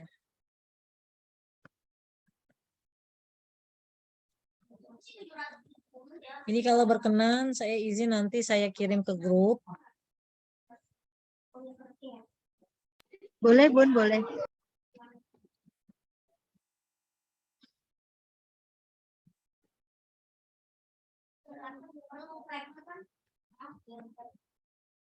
Oke, jadi begitu Bu. Jadi Ibu tahu nanti untuk sementara ketika Ibu belum butuh perluasan ya kalau misalnya ingin melakukan pembiayaan ke bank, Ibu harus memiliki laporan sederhana, minimal laporan laba rugi, perubahan modal sama posisi keuangan. Tapi ini untuk sementara ini akan bermanfaat buat Ibu dalam pengambilan keputusan nantinya. Kira-kira misalnya, oh iya harga tadi kata Memdia bulan Juli jangan deh coba-coba menyediakan banyak produk misalnya gitu. Nanti aja setelah pasnya Juli, misalnya bulan Agustus atau September. Nah, berarti ini adalah keputusan Ibu untuk membeli produk lebih banyak adalah di Agustus ataupun September misalnya. Demikian Ibu, mudah-mudahan tercerahkan ya. Sangat Bu Wulan, terima kasih. Sama-sama Ibu, izin stop share ya. Silakan Mbak Zura, mungkin Memdia. Ya, selanjutnya kepada Memdia untuk menjawab pertanyaan dari Ibu Dian. Ibu Dian tadi menanyakan mengenai promosi yang terbaik ya, Bu? Iya, Bun. Oke, nah jadi untuk kita kan nih kategorinya ibu rumah tangga ya, Bu, yang berbisnis. Nah, kalau ibu rumah tangga ini kan ada promosi besar-besaran itu tidak mungkin kita lakukan ya, Bu. Nah, ada strategi yang penting, Bu. Ada 5 langkah yang mungkin Ibu bisa terapkan nanti. Pertama yaitu kita gunakan media sosial yang ada, Bu. Misalnya Ibu pakai Instagram kah, Facebook, atau Twitter atau yang lain. Nah, kita pakai pokoknya yang media yang gratis, tidak berbayar. Nah, itu kita manfaatkan untuk mempromosikan produk-produk kita. Ya iklan gratis lah darinya, Mas.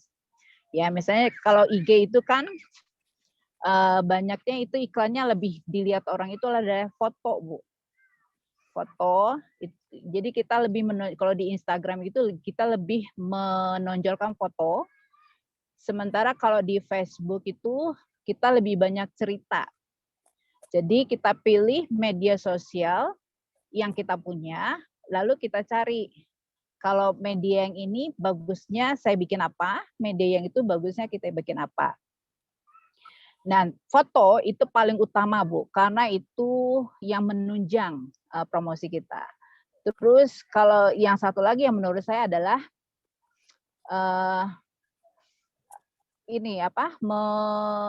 menemukan teksnya. Teksnya di sini adalah bagaimana sih kalau kita kan kalau cuma share foto aja tanpa ada kata-kata atau kalimat di bawahnya, tidak ada teks di bawahnya, itu kan orang jadi narasinya. Biasanya orang kalau buka IG itu kan dilihat timeline-nya ya, narasinya gitu ya, yang dimana berbentuk caption-nya. Nah, itu bagaimana caranya kita menampilkan caption yang menarik untuk dibaca, ya, yang menarik perhatian.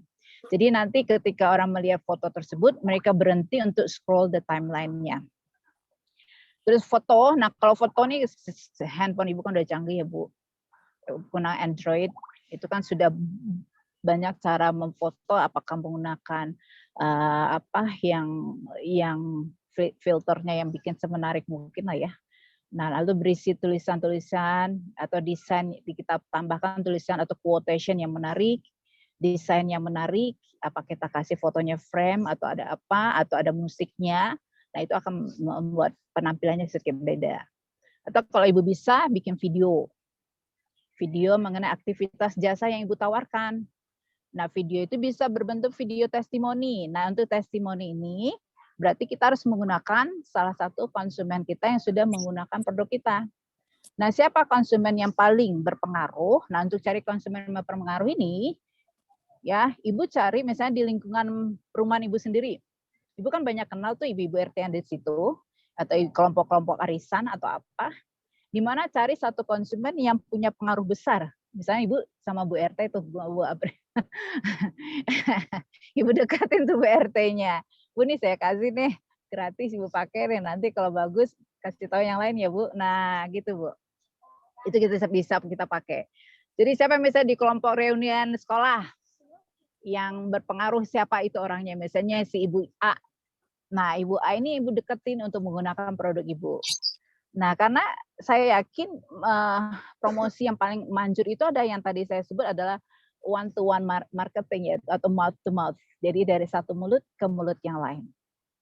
Ya, jadi kalau seorang konsumen sudah puas dengan produk yang kita jual, itu dia akan cerita ke orang lain. Nah, apalagi misalnya kalau di arisan, misalnya biasa ngumpul, sekarang udah offline ya Bu, kalau arisan-arisan. Nah, itu kan udah ngumpul tuh. Pasti yang lain ibu-ibu tuh suka ngecek penampilan kita, benar nggak Bu? Si ibu ini kok makin kinclong ya, ibu ini mukanya kok makin glowing ya. Pengen tahu deh dia pakai apa gitu. Nah nanti kan pasti dia ngomong, saya gitu kan. Nah itu kan promosi Bu secara tidak langsung dan tidak mengeluarkan duit ya Bu, ya kan. Dan Ibu tidak perlu membayar konsumen tersebut. Lalu setelah kita melakukan semua promosi tadi, jangan lupa kita evaluasi lagi Bu. Dari evaluasi ini kita bisa mencari tahu ya mana yang menurut yang mendatangkan banyak penghasilan buat kita. Misalnya, ternyata dari grup-grup di WA ini, saya lebih banyak dapat konsumen dibanding dengan dari misalnya saya promosi melalui brosur atau apa gitu ya. Karena kalau brosur itu otomatis orang kadang-kadang nggak percaya Bu. Kayak saya kan, apalagi dalam beberapa produk tertentu seperti skincare, itu saya pasti tanya, Anda pakai nggak produk ini? Nah, gimana kita mendagangkan produk skincare kalau kitanya sendiri nggak pakai gitu. Tapi kalau kita misalnya kita pakai dulu, kita coba ternyata berhasil, kan orang akan melihat, oh iya ya, mukanya aja bersih yang dagang, berarti produk ini bagus gitu ya Bu. Ya, mungkin jadi bisa dikatakan bahwa promosi itu bisa dimulai dari diri kita sendiri dulu Bu. Ya, seperti saya punya teman, ya kebetulan tetangga saya juga, dia memasarkan produk sabun Bu, sabun yang katanya herbal, murni herbal, tidak ada ilmiah bahan-bahan bahan-bahan kimianya. Tapi dia sendiri nggak menggunakan karena Jadi ada ibu-ibu malah nyeletuk lah, yang dagangnya aja kulitnya kering, dia mau dagang itu jadi nggak percaya. Jadi yang penting itu adalah kita pegang kepercayaan dari konsumen tersebut. Ya, begitu Bu Dian. Bagaimana Bu? Sudah menjawab pertanyaannya? Iya, Bu Dian sudah tercerahkan. Iya Bu. Jadi yang Ibu pegang adalah orang-orang yang ada di sekitar Ibu Bu. Ibu kan pasti punya grup arisan, grup reunian, grup orang tua anak di sekolah ya Bu. Nah itu misalnya jual parfum, ibu pakai itu parfumnya, pasti nanti ibu kan biasanya kalau ngumpul tuh suka kepoan ya Bu, ya kan, ini parfumnya enak banget, pakai apa sih gitu, benar kepo banget kan Bu. Iya, ini kita aja juga di kampus gitu ya Bu Bulan. Kok makin glowing sih bagus, gitu ya. Makin glowing sih, terus itu hijabnya bagus banget gitu kan ya. Iya, Ini beli nih lagi promo tuh di situ bagus deh, mana orangnya pelayanannya. Nah itu kan promosi Bu, dari mouth to mouth yang kita pegang. Jadi kita tidak mengeluarkan uang untuk promosinya, tapi yang kita bayar itu adalah kepercayaannya. Itu yang penting Bu. Sekian dari saya Bu. Semoga bisa membuat ibu-ibu terpuaskan dengan jawaban saya.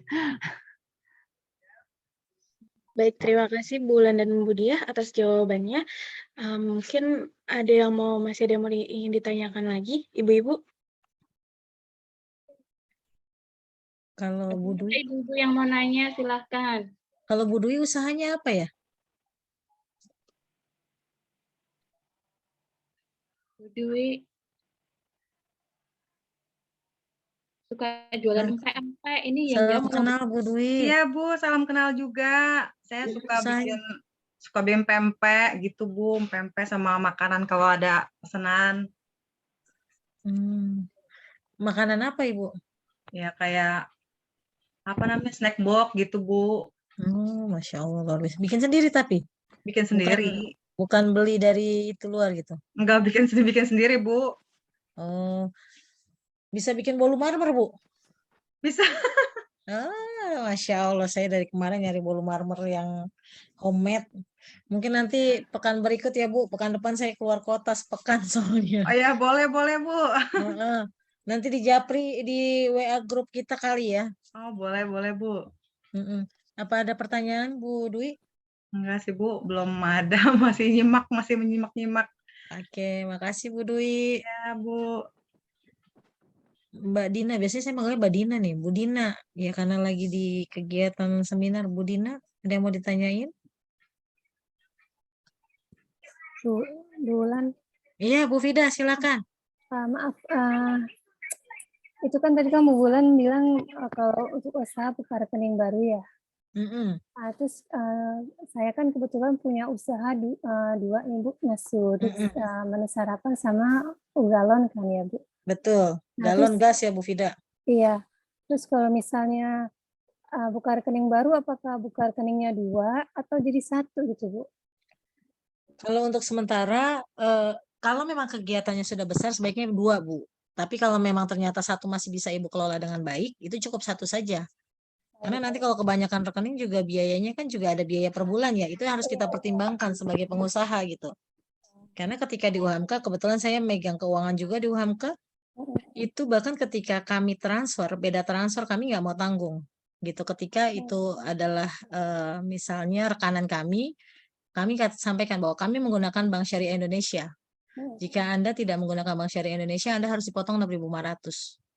Gitu. Nah, ini kita harus tegas dari awal karena biaya administrasi, biaya transfer. Karena kalau kita lihat biaya transfer itu ternyata itu kalau dikalkulasikan 1 tahun itu cukup banyak Bu Fida. Jadi termasuk biaya transfer, biaya administrasi bank tiap bulan gitu ya. Ketika dana kita tidak mumpuni untuk meraih bagi hasil untuk menanggung biaya administrasi per bulan, itu kita akan rugi gitu. Sebagai contoh, kemarin itu di UHMK untuk biaya administrasinya itu 1 tahun bisa sampai 300 jutaan Bu, gitu. Karena kan harus transfer kemana-mana gitu kan ya kami. Kemudian misalnya ada ada pengembalian kepada mahasiswa, misalnya mahasiswa lebih transfer gitu kan. Kami kan nggak cashless gitu di UHAMKA.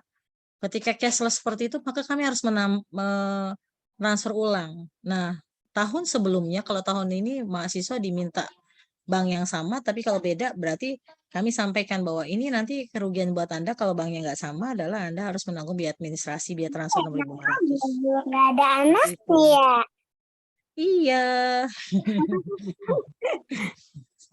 Gitu Bu Fida. Jadi belajar dari sesuatu yang besar pasti dimulai dari yang kecil ya Bu. Kecuali apa namanya warisan. Kalau warisan itu ya emang udah dapatnya gede pasti. Ketika kita diwariskan usaha, itu usahanya udah gede ya kita dapatnya gede gitu. Tapi kan kalau kita memulai sesuatu itu insya Allah untuk menjadi besar pasti dimulai dari yang kecil dulu. Jadi oleh karena itu jika Bu Fida masih bisa mengelola di satu rekening, cukup satu rekening. Tapi kalau memang ternyata ini kayaknya agak sulit ya, 2 rekening deh. Karena di bank itu boleh dengan nama yang sama membuka 2, 10 rekening, 20 rekening boleh. UHAMKA memiliki 93 rekening, Bu. Bang, kami teler tiap bulan buat melakukan rekonsiliasi bank itu teler, benar-benar teler gitu ya. Nah ini artinya tidak mudah melakukan pengelolaan jika terlalu banyak rekening juga. Demikian Bu Fida. Sama ini kan itu juga makanya baru satu itu aja yang Bu BSI ya. Nah saya aja kalau beli ke Bu Fida transfer ya. Iya itu digabung jadi satu antara Aqua sama Galon, tapi saya bingung kalau udah transfer itu bingung membaginya Bu. Nah, kalau memang ibu udah lagi gitu. Nah, ini kan adalah hambatan ya buat ibu. Ketika ibu rekeningnya adalah 1, maka sebaiknya rekeningnya 2 kalau udah ibu mengalami hambatan seperti ini. Biar ketahuan ininya ya pendapatannya. Betul. Gitu. Ibu kalau memang ibu mau yang tanpa biaya administrasi bulanan, ibu bisa pakai rekening Wadiah. Tapi memang dia nggak ada bagi hasil ya. Kalau memang di bank syariah. Kalau di bank konven belum ada rekening yang nggak ada biaya administrasinya, belum ada. Tapi seperti Bank Syariah Indonesia, Bank Muamalat itu sudah menyediakan hampir semua perbankan syariah itu menggunakan fasilitas Wadiah, artinya tidak memberikan bunga atau margin gitu ya, tidak memberikan margin, juga tidak mengenakan biaya administrasi, tapi kecuali biaya transfer. Kalau transfer tetap, tapi administrasi bulanan gratis. Nah, tapi ibu juga harus tahu bahwa ketika ini enggak terus saya nggak dapat bagi hasil sama sekali, enggak, dia tetap dapat bagi hasil tapi belakangan karena dia sudah terfasilitasi, tidak ada biaya administrasi seperti itu Bu. Ini saya nggak lagi ngiklanin Bank Syariah Indonesia dan Bank Muamalat ya Bu, karena kebetulan salah satu rekanan Bank UHAMKA adalah kami punya virtual account di mahasiswa, jadi pembayarannya itu melalui Bank Muamalat dan Bank Syariah Mandiri, Bank Syariah Indonesia sekarang. Ya, sama juga pakainya BSI juga. Iya, saya seneng banget pas Bu transfer kemana. BSI itu saya seneng banget karena UHAMKA pakainya kan itu buat payroll-nya juga itu gitu. Oke, makasih ya Bun ya. Sama-sama Bunda Fida. Assalamualaikum Bulan. Boleh nanya lagi nggak? Boleh. Terkait dengan Bu Fida gitu ya. Saya sebenarnya sudah melakukan pemisahan rekening. Jadi untuk sebenarnya kemarin logam mulia itu saya khususkan di BCA. Terus kemudian untuk yang Zarina ini saya bikin rekening baru itu memang di BSI karena memang teman-teman di Zarina itu di BSI gitu ya. Nah, ketika ada pembeli gitu, Bu Dian BSI ya, ada BCA dong gitu. Sebenarnya karena saya sebenarnya ada, beliau itu akhirnya minta ini. Dan benar kata Bu Wulan gitu. Jadi akhirnya terakumulasi tersebut di rekening BCA tersebut, kemudian saya melakukan transfer ke BSI dan memang ada biaya mungkin karena sekarang masih kecil ya, nanti mungkin benar kata Bulan, itu gimana ya Bu ke konsumen? Berarti Ibu kalau ini berarti di biaya transfer kan ada yang BIPAS itu 2.500 gitu ditambahin gitu. Betul. Itu gimana Bu? Jadi gini Bu Dian, kalau memang usaha kita memang masih startup ya, masih memulai gitu. Mungkin setahun pertama konsumen is king gitu tadi kata Mem Diah ya. Jadi konsumen adalah raja. Berikan aja BCA nggak apa-apa. Yang penting dia kenal produk kita, nanti dia jadi langganan, dia akan terus-menerus melakukan. Dengan kondisi seperti ini, sebenarnya Bu Dian ketika sedang pergi ke satu tempat ada BCA boleh diambil Bu Dian, besok pagi di storein. Gitu ya. Tapi memang mau nggak mau kita melihat hal ini jangan sekali dia transfer langsung setor karena itu akan costly. kita tunggu dulu nih sampai seminggu gitu kan. Kalau sekarang kan sudah pakai mobile banking or internet banking gitu, kita bisa melihat anytime ya Bu, saldo kita, rincian mutasi kita gitu ya.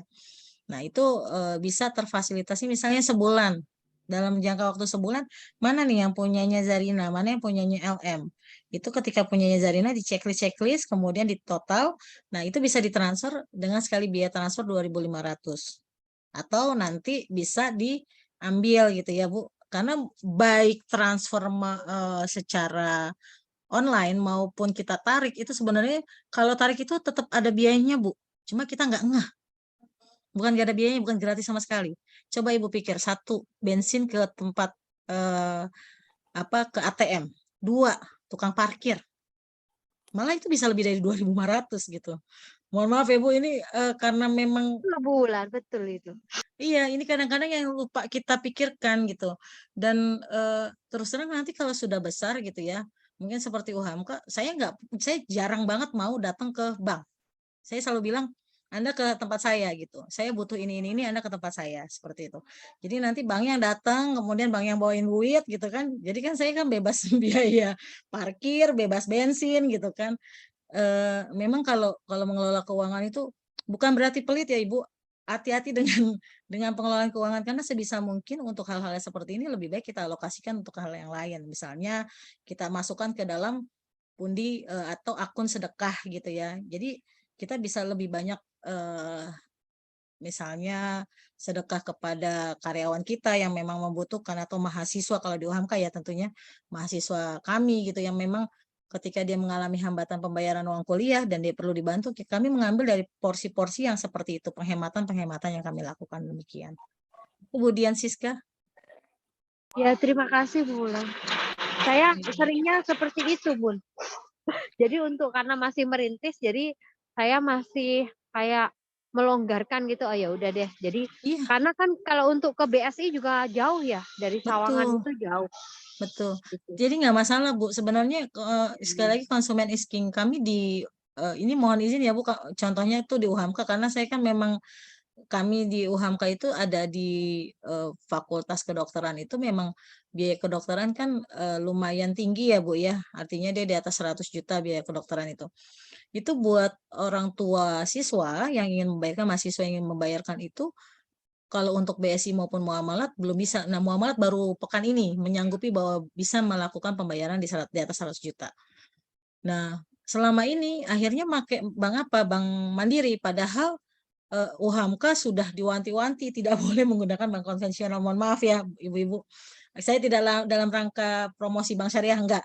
Tapi memang UHAMKA sudah diwajibkan untuk melakukan transaksinya di syariah kecuali untuk akun-akun yang hibah. Nah, dengan kondisi seperti ini, orang tua mahasiswa itu transfernya ke Mandiri, Bu.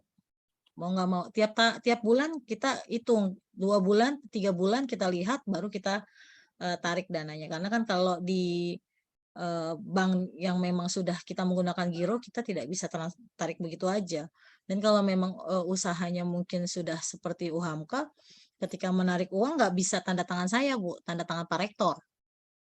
Itu harus pakai ceknya tanda tangan Pak Rektor dan Pak Wakil Rektor 2 bidang keuangan. Jadi saya hanya memfasilitasi pencairannya saja. Sementara saya tidak bisa mencairkan uang.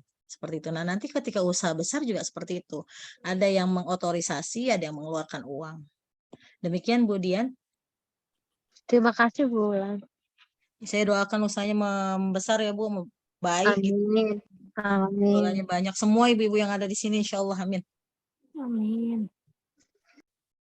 Baik, Bu Wulan terima kasih atas jawabannya. Dan ibu-ibu ada yang mau ingin ditanyakan lagi? Ya, untuk Ibu Diah Purwandani ya.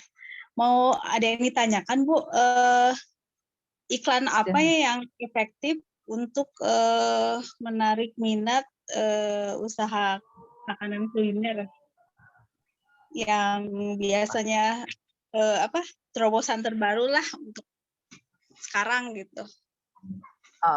Boleh tahu Ibu bisnisnya apa Ibu? Makanan Bu, sosis Solo. Iya. Sosis Solo. Nah, Iya, Ibu kan saya sering beli, Bu. Oke, saya coba jawab ya, Bu. Nah, Ibu bisnisnya sudah berapa lama ya, Bu? 2 tahun. Sudah tahun. 2 Bagaimana tahun, 3. kira-kira Bu bisnis 2 tahun ini? Stuck begitu aja atau ada penurunan atau gimana? Stucknya saya kendalanya masih beriklan ya, masih kurang gitu. Upaya iklan yang sudah jadi- Ibu jalankan apa aja, Bu, kalau boleh saya tahu? Belum, Bu. Ya, Oh, saya belum masih belum bergerak. Ya, makanya yang paling efektif apa sih gitu. Oke. Yang Ibu beda megangnya dari yang lain. ini konsumennya masih di sekitar rumah apa gimana, Bu? Masih di sekitar rumah. Oke. Nah, Ibu kan dagang. yang Oke. Ibu kan dagangnya sosis Solo ya, Bu ya. Itu kan kalau kita lihat kan semua orang tahu sosis Solo ya, Bu. Iya kan? Sudah mengenal apa itu sosis Solo. Nah, bagaimana kita menjualkan suatu produk yang sudah banyak dikenal orang dan mungkin easy to get ya, Bu, gampang dibeli, dicarinya ya, Bu. Ya kan? Kalau kita mau beli sosis Solo kan nggak mesti harus ke Solo atau kemana, Ibu. Dimanapun ada ya.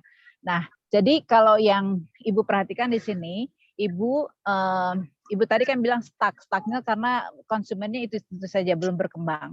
Bagaimana mempromosikan? Nah, sekarang upaya promosinya Ibu apa? Karena saya tanyakan, Ibu sudah menggunakan media sosial belum? Belum, Bu. Masalahnya saya ini stucknya karena itu produknya tuh harus fresh ya. Jadi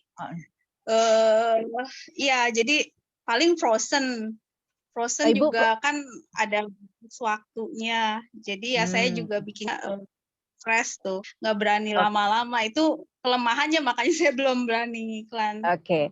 Jadi berarti Ibu di sini tidak bisa promosi terlalu besar karena masih ada kendala yaitu produknya Ibu kan masih ada kendala di batas waktu penggunaan ya, Bu, tidak bisa berlama-lama ya, Bu. Nah, mungkin dalam hal ini Ibu untuk dalam bagian promosi produksi berarti Ibu ini ngerjakan sendiri ya, Bu? Iya, by order, jadi masih bisa.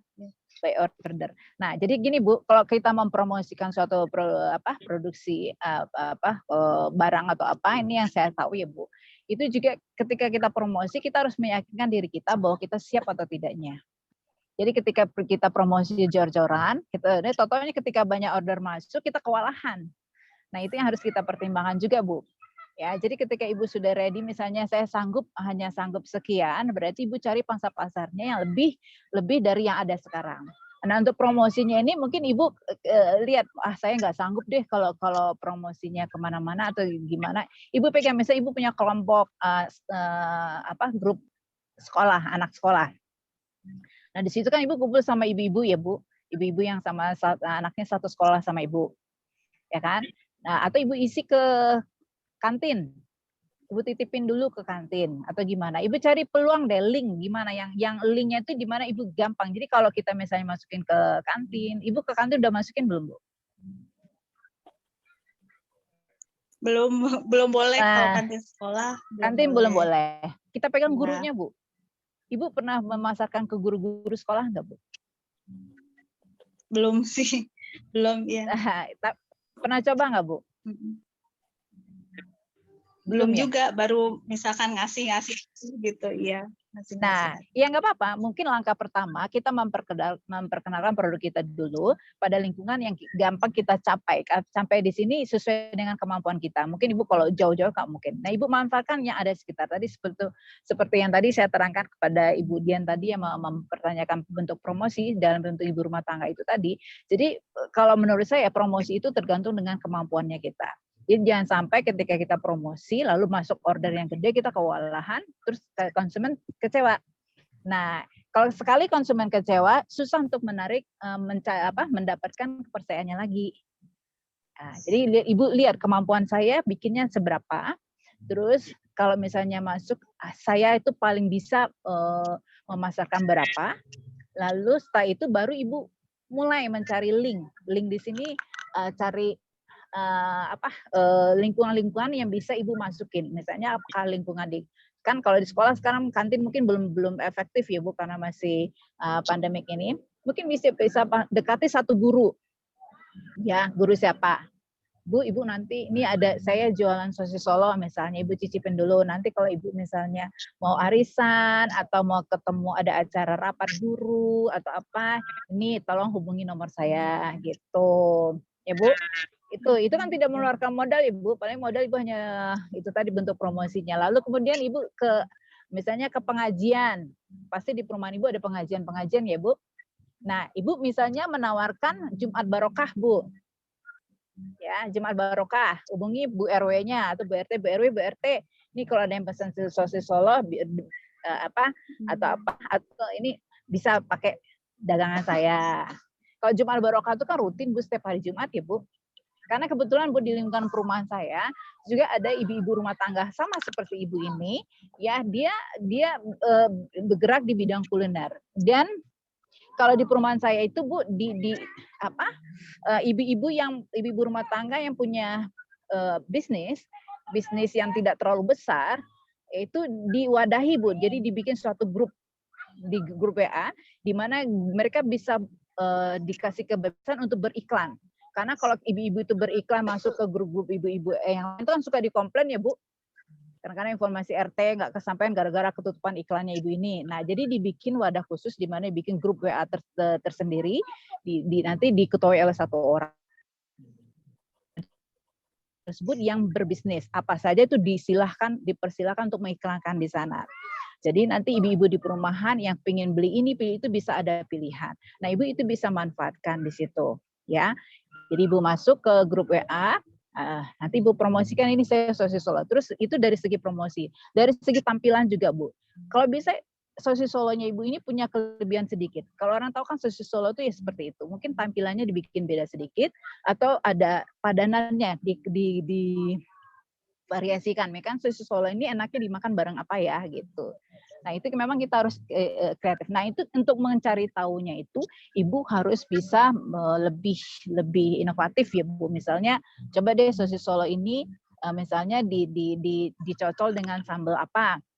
Nanti Ibu kasih contohnya, misalnya kebetulan ada arisan di rumah Ibu tampilkan. Nanti kalau orang penasaran Bu, ini sosis Solonya kok beda ya rasanya gitu ya. Ini siapa yang bikin gitu kan, penasaran ya Bu.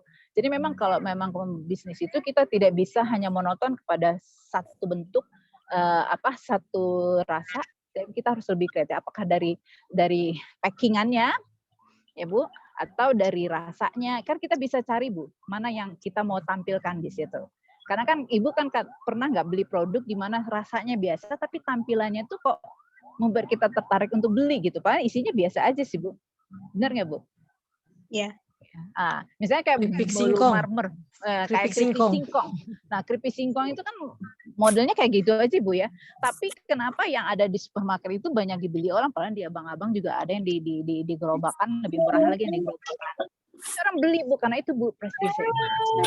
Seperti ibu-ibu di perumahan, misalnya kayak di perumahan saya, kalau kita menjual masakan, ibu-ibu di perumahan saya itu tidak mau yang penggunaan mecin. Padahal kita tahu kalau orang kuliner mana ada yang tidak pakai mecin, benar nggak Bu? Nah, tapi karena kemauannya itu ya kita jual produk yang tidak menggunakan mecin. Nah, jadi lebih nutrisinya lebih terjaga. Nah, kita cari tahu Bu, kira-kira ini ibu-ibu di perumahan saya ini senangnya model masakannya seperti apa. Ya. Nah, kalau memang Ibu stick kepada sosis Solo, mungkin Ibu bisa tambah dengan apalagi yang bisa ada variasinya. Karena kebetulan saya saya lihat contoh sendiri di lingkungan rumah saya juga, itu tetangga saya rumahnya di pojokan, di gang yang sudah tidak ada di gambung tuh istilahnya ya, di pojokan, dia buka minimarket Bu. Dan dia berani melakukan itu. Saya mikir kok dia berani buka minimarket, siapa yang mau beli? Ya kan? Tetapi ketika itu Bu, dia pertama langkah yang dia lakukan adalah dia mau delivery. Jadi kita beli minyak misalnya 1 liter pun minyak 1 liter satu buah aja dia antar Bu. Ya kan. Nah, kan kita tahu kalau ibu-ibu di perumahan itu kan kadang-kadang malas keluar ya Bu. Atau yang bekerja malas banget mau mampir kalau pengen pulang kerja itu pengennya pulang di rumah gitu kan. Nah, dengan sistem delivery ini, oh ya pengen beli telur, malas banget ke warung, panas lagi nih, mana anak rewel lagi, tinggal WA aja yang punya minimarket. Tolong dong, saya pengen beli telur walaupun hanya 1 kilo, diantar Bu. Itu. Nah, ketika dia sudah memegang kenyamanan konsumennya, itu dari mulut ke mulut, Bu.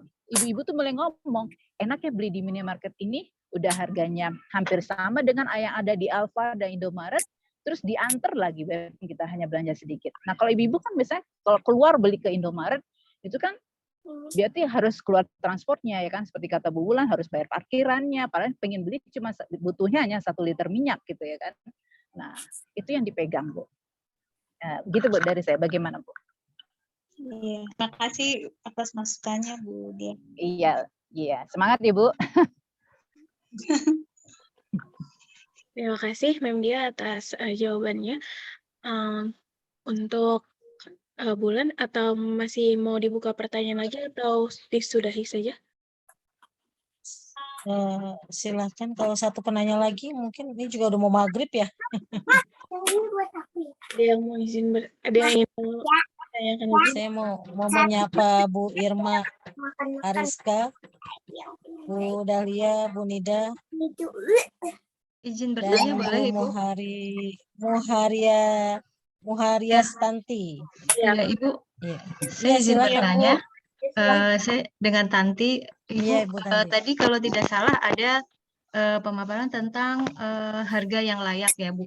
Di sini saya sebagai produsen kadang bingung untuk menentukan harga yang layak gitu. Di satu sisi kan kita masih ingin memberi kualitas yang terbaik gitu ya dari produk kita.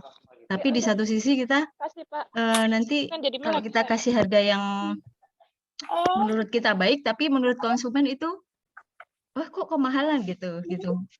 Yang saya tanyakan gimana sih Bu untuk menentukan harga yang layak? Terima kasih. Silakan untuk dia nih pertanyaannya. Buat saya ya Bu. Untuk Mem Dia. Oke, saya coba jawab ya Bu.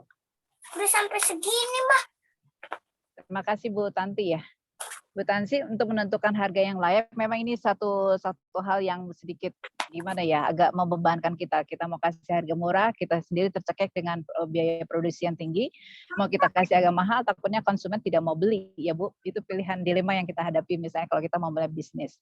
Tapi tadi yang seperti saya katakan sebelumnya, yang kita cari itu adalah kita cari jalan tengahnya. Misalnya ya kalau kita mau mulai bisnis awal, mungkin kita agak cari keuntungannya jangan terlalu gede-gede dulu.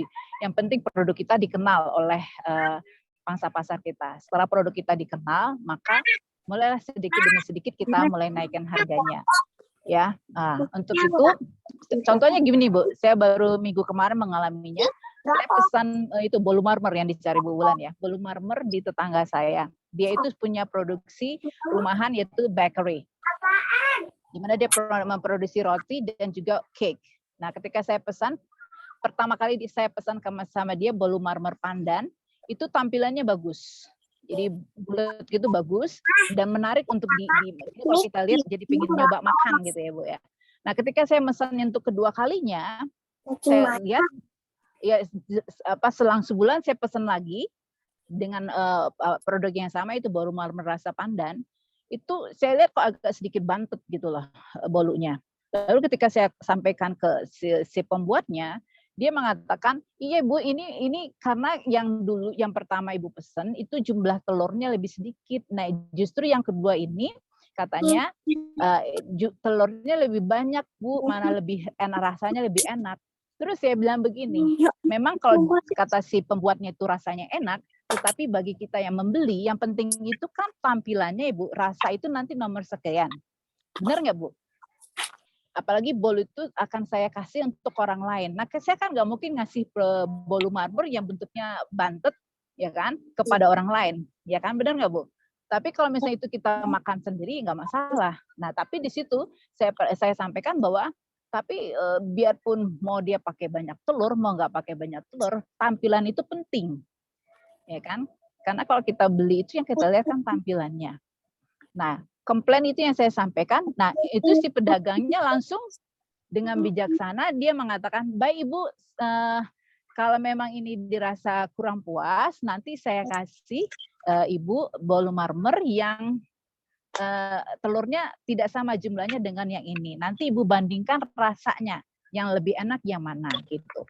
Nah, itu solusi yang dia berikan. Nah, di situ saya perhatikan bahwa si pedagang tadi, si pembuat bolu marmer tadi, dia berani mengambil resiko. Ya, ketika ada satu konsumen yang komplain, dia berani mengambil resiko. Di mana kemudian dia memberikan solusinya itu challenge itu tadi. Ya, ini loh kalau yang telurnya sekian, ini loh kalau yang telurnya sekian. Terus tapi dia tetap menerima kritikan dengan mengatakan, oke, mungkin nanti next time Ibu tampilannya akan kita perbaiki lagi. Ini masukan yang bermanfaat bagi kami. Nah, itu satu bentuk ya Bu, bagaimana kita jadi si pedagang itu tidak mempermasalahkan harga. Mungkin dia sebenarnya lebih rugi Ibu karena dia harus ngasih sesuatu yang gratis gitu ya kan. Tapi dia karena dia pengen supaya pelanggannya ini nggak lari gitu loh Bu. Itu mungkin jawaban dari saya. Bagaimana Bu Tanti? Kaki Papa ngayain aku nggak? Terima kasih. Sama-sama Ibu. Baik, terima kasih Mem Dia atas jawabannya. Mungkin lagi azan maghrib, kita tunggu sebentar ya Ibu-Ibu untuk menunggu azan maghrib selesai. Baik. Tadi kamu taruh mana?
Baik, Ibu-Ibu, untuk Bulan dan Mem Dia, apa sudah cukup atau mau dibuka pertanyaan kembali? Cukup, Mbak. Tadi itunya untuk absennya udah dikirim ya Google Form? Udah dikirim oleh Ibu kan di grup. Oh Dan iya. jangan lupa Nanti untuk Ibu absen. untuk isi absen pada Google Form yang udah dikirim oleh Bulan di grup ya Bu. Di resend aja Neng, di resend. Khawatir nanti nggak kebaca. Nanti saya kembali mengirimnya ya. Baik, saya rasa sudah cukup acara pengabdian kepada masyarakat hari ini. Saya tutup aja. Sebelum saya tutup, saya akan membacakan kembali kesimpulan yang diberikan, materi yang diberikan oleh Bulan dan Mem Dia, yaitu ada pengelolaan keuangan, yaitu prinsip dasar pengelolaan keuangan itu sendiri adalah mau memisahkan uang pribadi dan uang usaha. Yang kedua, belajar mengenai pembukuan dan pencatatan keuangan. Ketiga, konsisten. Keempat, disiplin melakukan pembukuan secara teratur. Untung dalam melakukan pembukuan agar dapat mengontrol uang yang masuk dan keluar, mengontrol kondisi harta dan persediaan, dan dapat merencanakan kebutuhan keuangan usaha di masa depan. Dan manajemen kas adalah mengelola uang usaha sedemikian sehingga dapat dicapai ketersediaan kas. Untuk pemasaran meliputi mengembangkan barang atau jasa yang bisa memuaskan konsumen. Konsumen merupakan orang penting bagi usaha dan tujuan dari usaha. Segmentasi pasar diperlukan karena sumber daya yang kita miliki terbatas, di mana kita tidak bisa melayani semua lapisan masyarakat. Baik Ibu-Ibu, acara ini saya tutup. Perkenankan saya Azura Kania selaku pembawa acara undur diri dan mengucapkan terima kasih atas kehadiran yang udah Ibu-Ibu dan Mem Dia, baik Mem Dia atau Bulan udah hadir di acara PKM hari ini. Mohon maaf sebesar-besarnya jika sekiranya ada ulah kata dan bahasa yang kurang berkenan di hati, dan marilah kita tutup acara pengabdian kepada masyarakat ini dengan bersama-sama mengucapkan hamdalah. Alhamdulillah. Alhamdulillahirabbil alamin. Akhir kata, billahi fisabilil haq, fastabiqul khairat. Wassalamualaikum warahmatullahi wabarakatuh. Waalaikumsalam Waalaikumsalam warahmatullahi warahmatullahi wabarakatuh. Terima Makasih kasih Bu Ibu. banyak. Makasih Makasih Bu Ibu-ibu Wulan. semua. Bu Dia, belakangnya udah gelap itu kayaknya ya. Iya, terima kasih Bu. Makasih banyak Ibu-ibu, Bu Nida, Bu Irma, Terima kasih Bu Tanti, semuanya. Bu Dina. Kasih Bu Terima ilmunya. kasih Bu semuanya Dahlia, juga Bu Wulan, Bu Diah atas Bu Dia Siska, pencerahannya. makasih banyak. Izin Izin live grup. izin. ayo. Assalamualaikum. Ya, Waalaikumsalam warahmatullahi warahmatullahi wabarakatuh.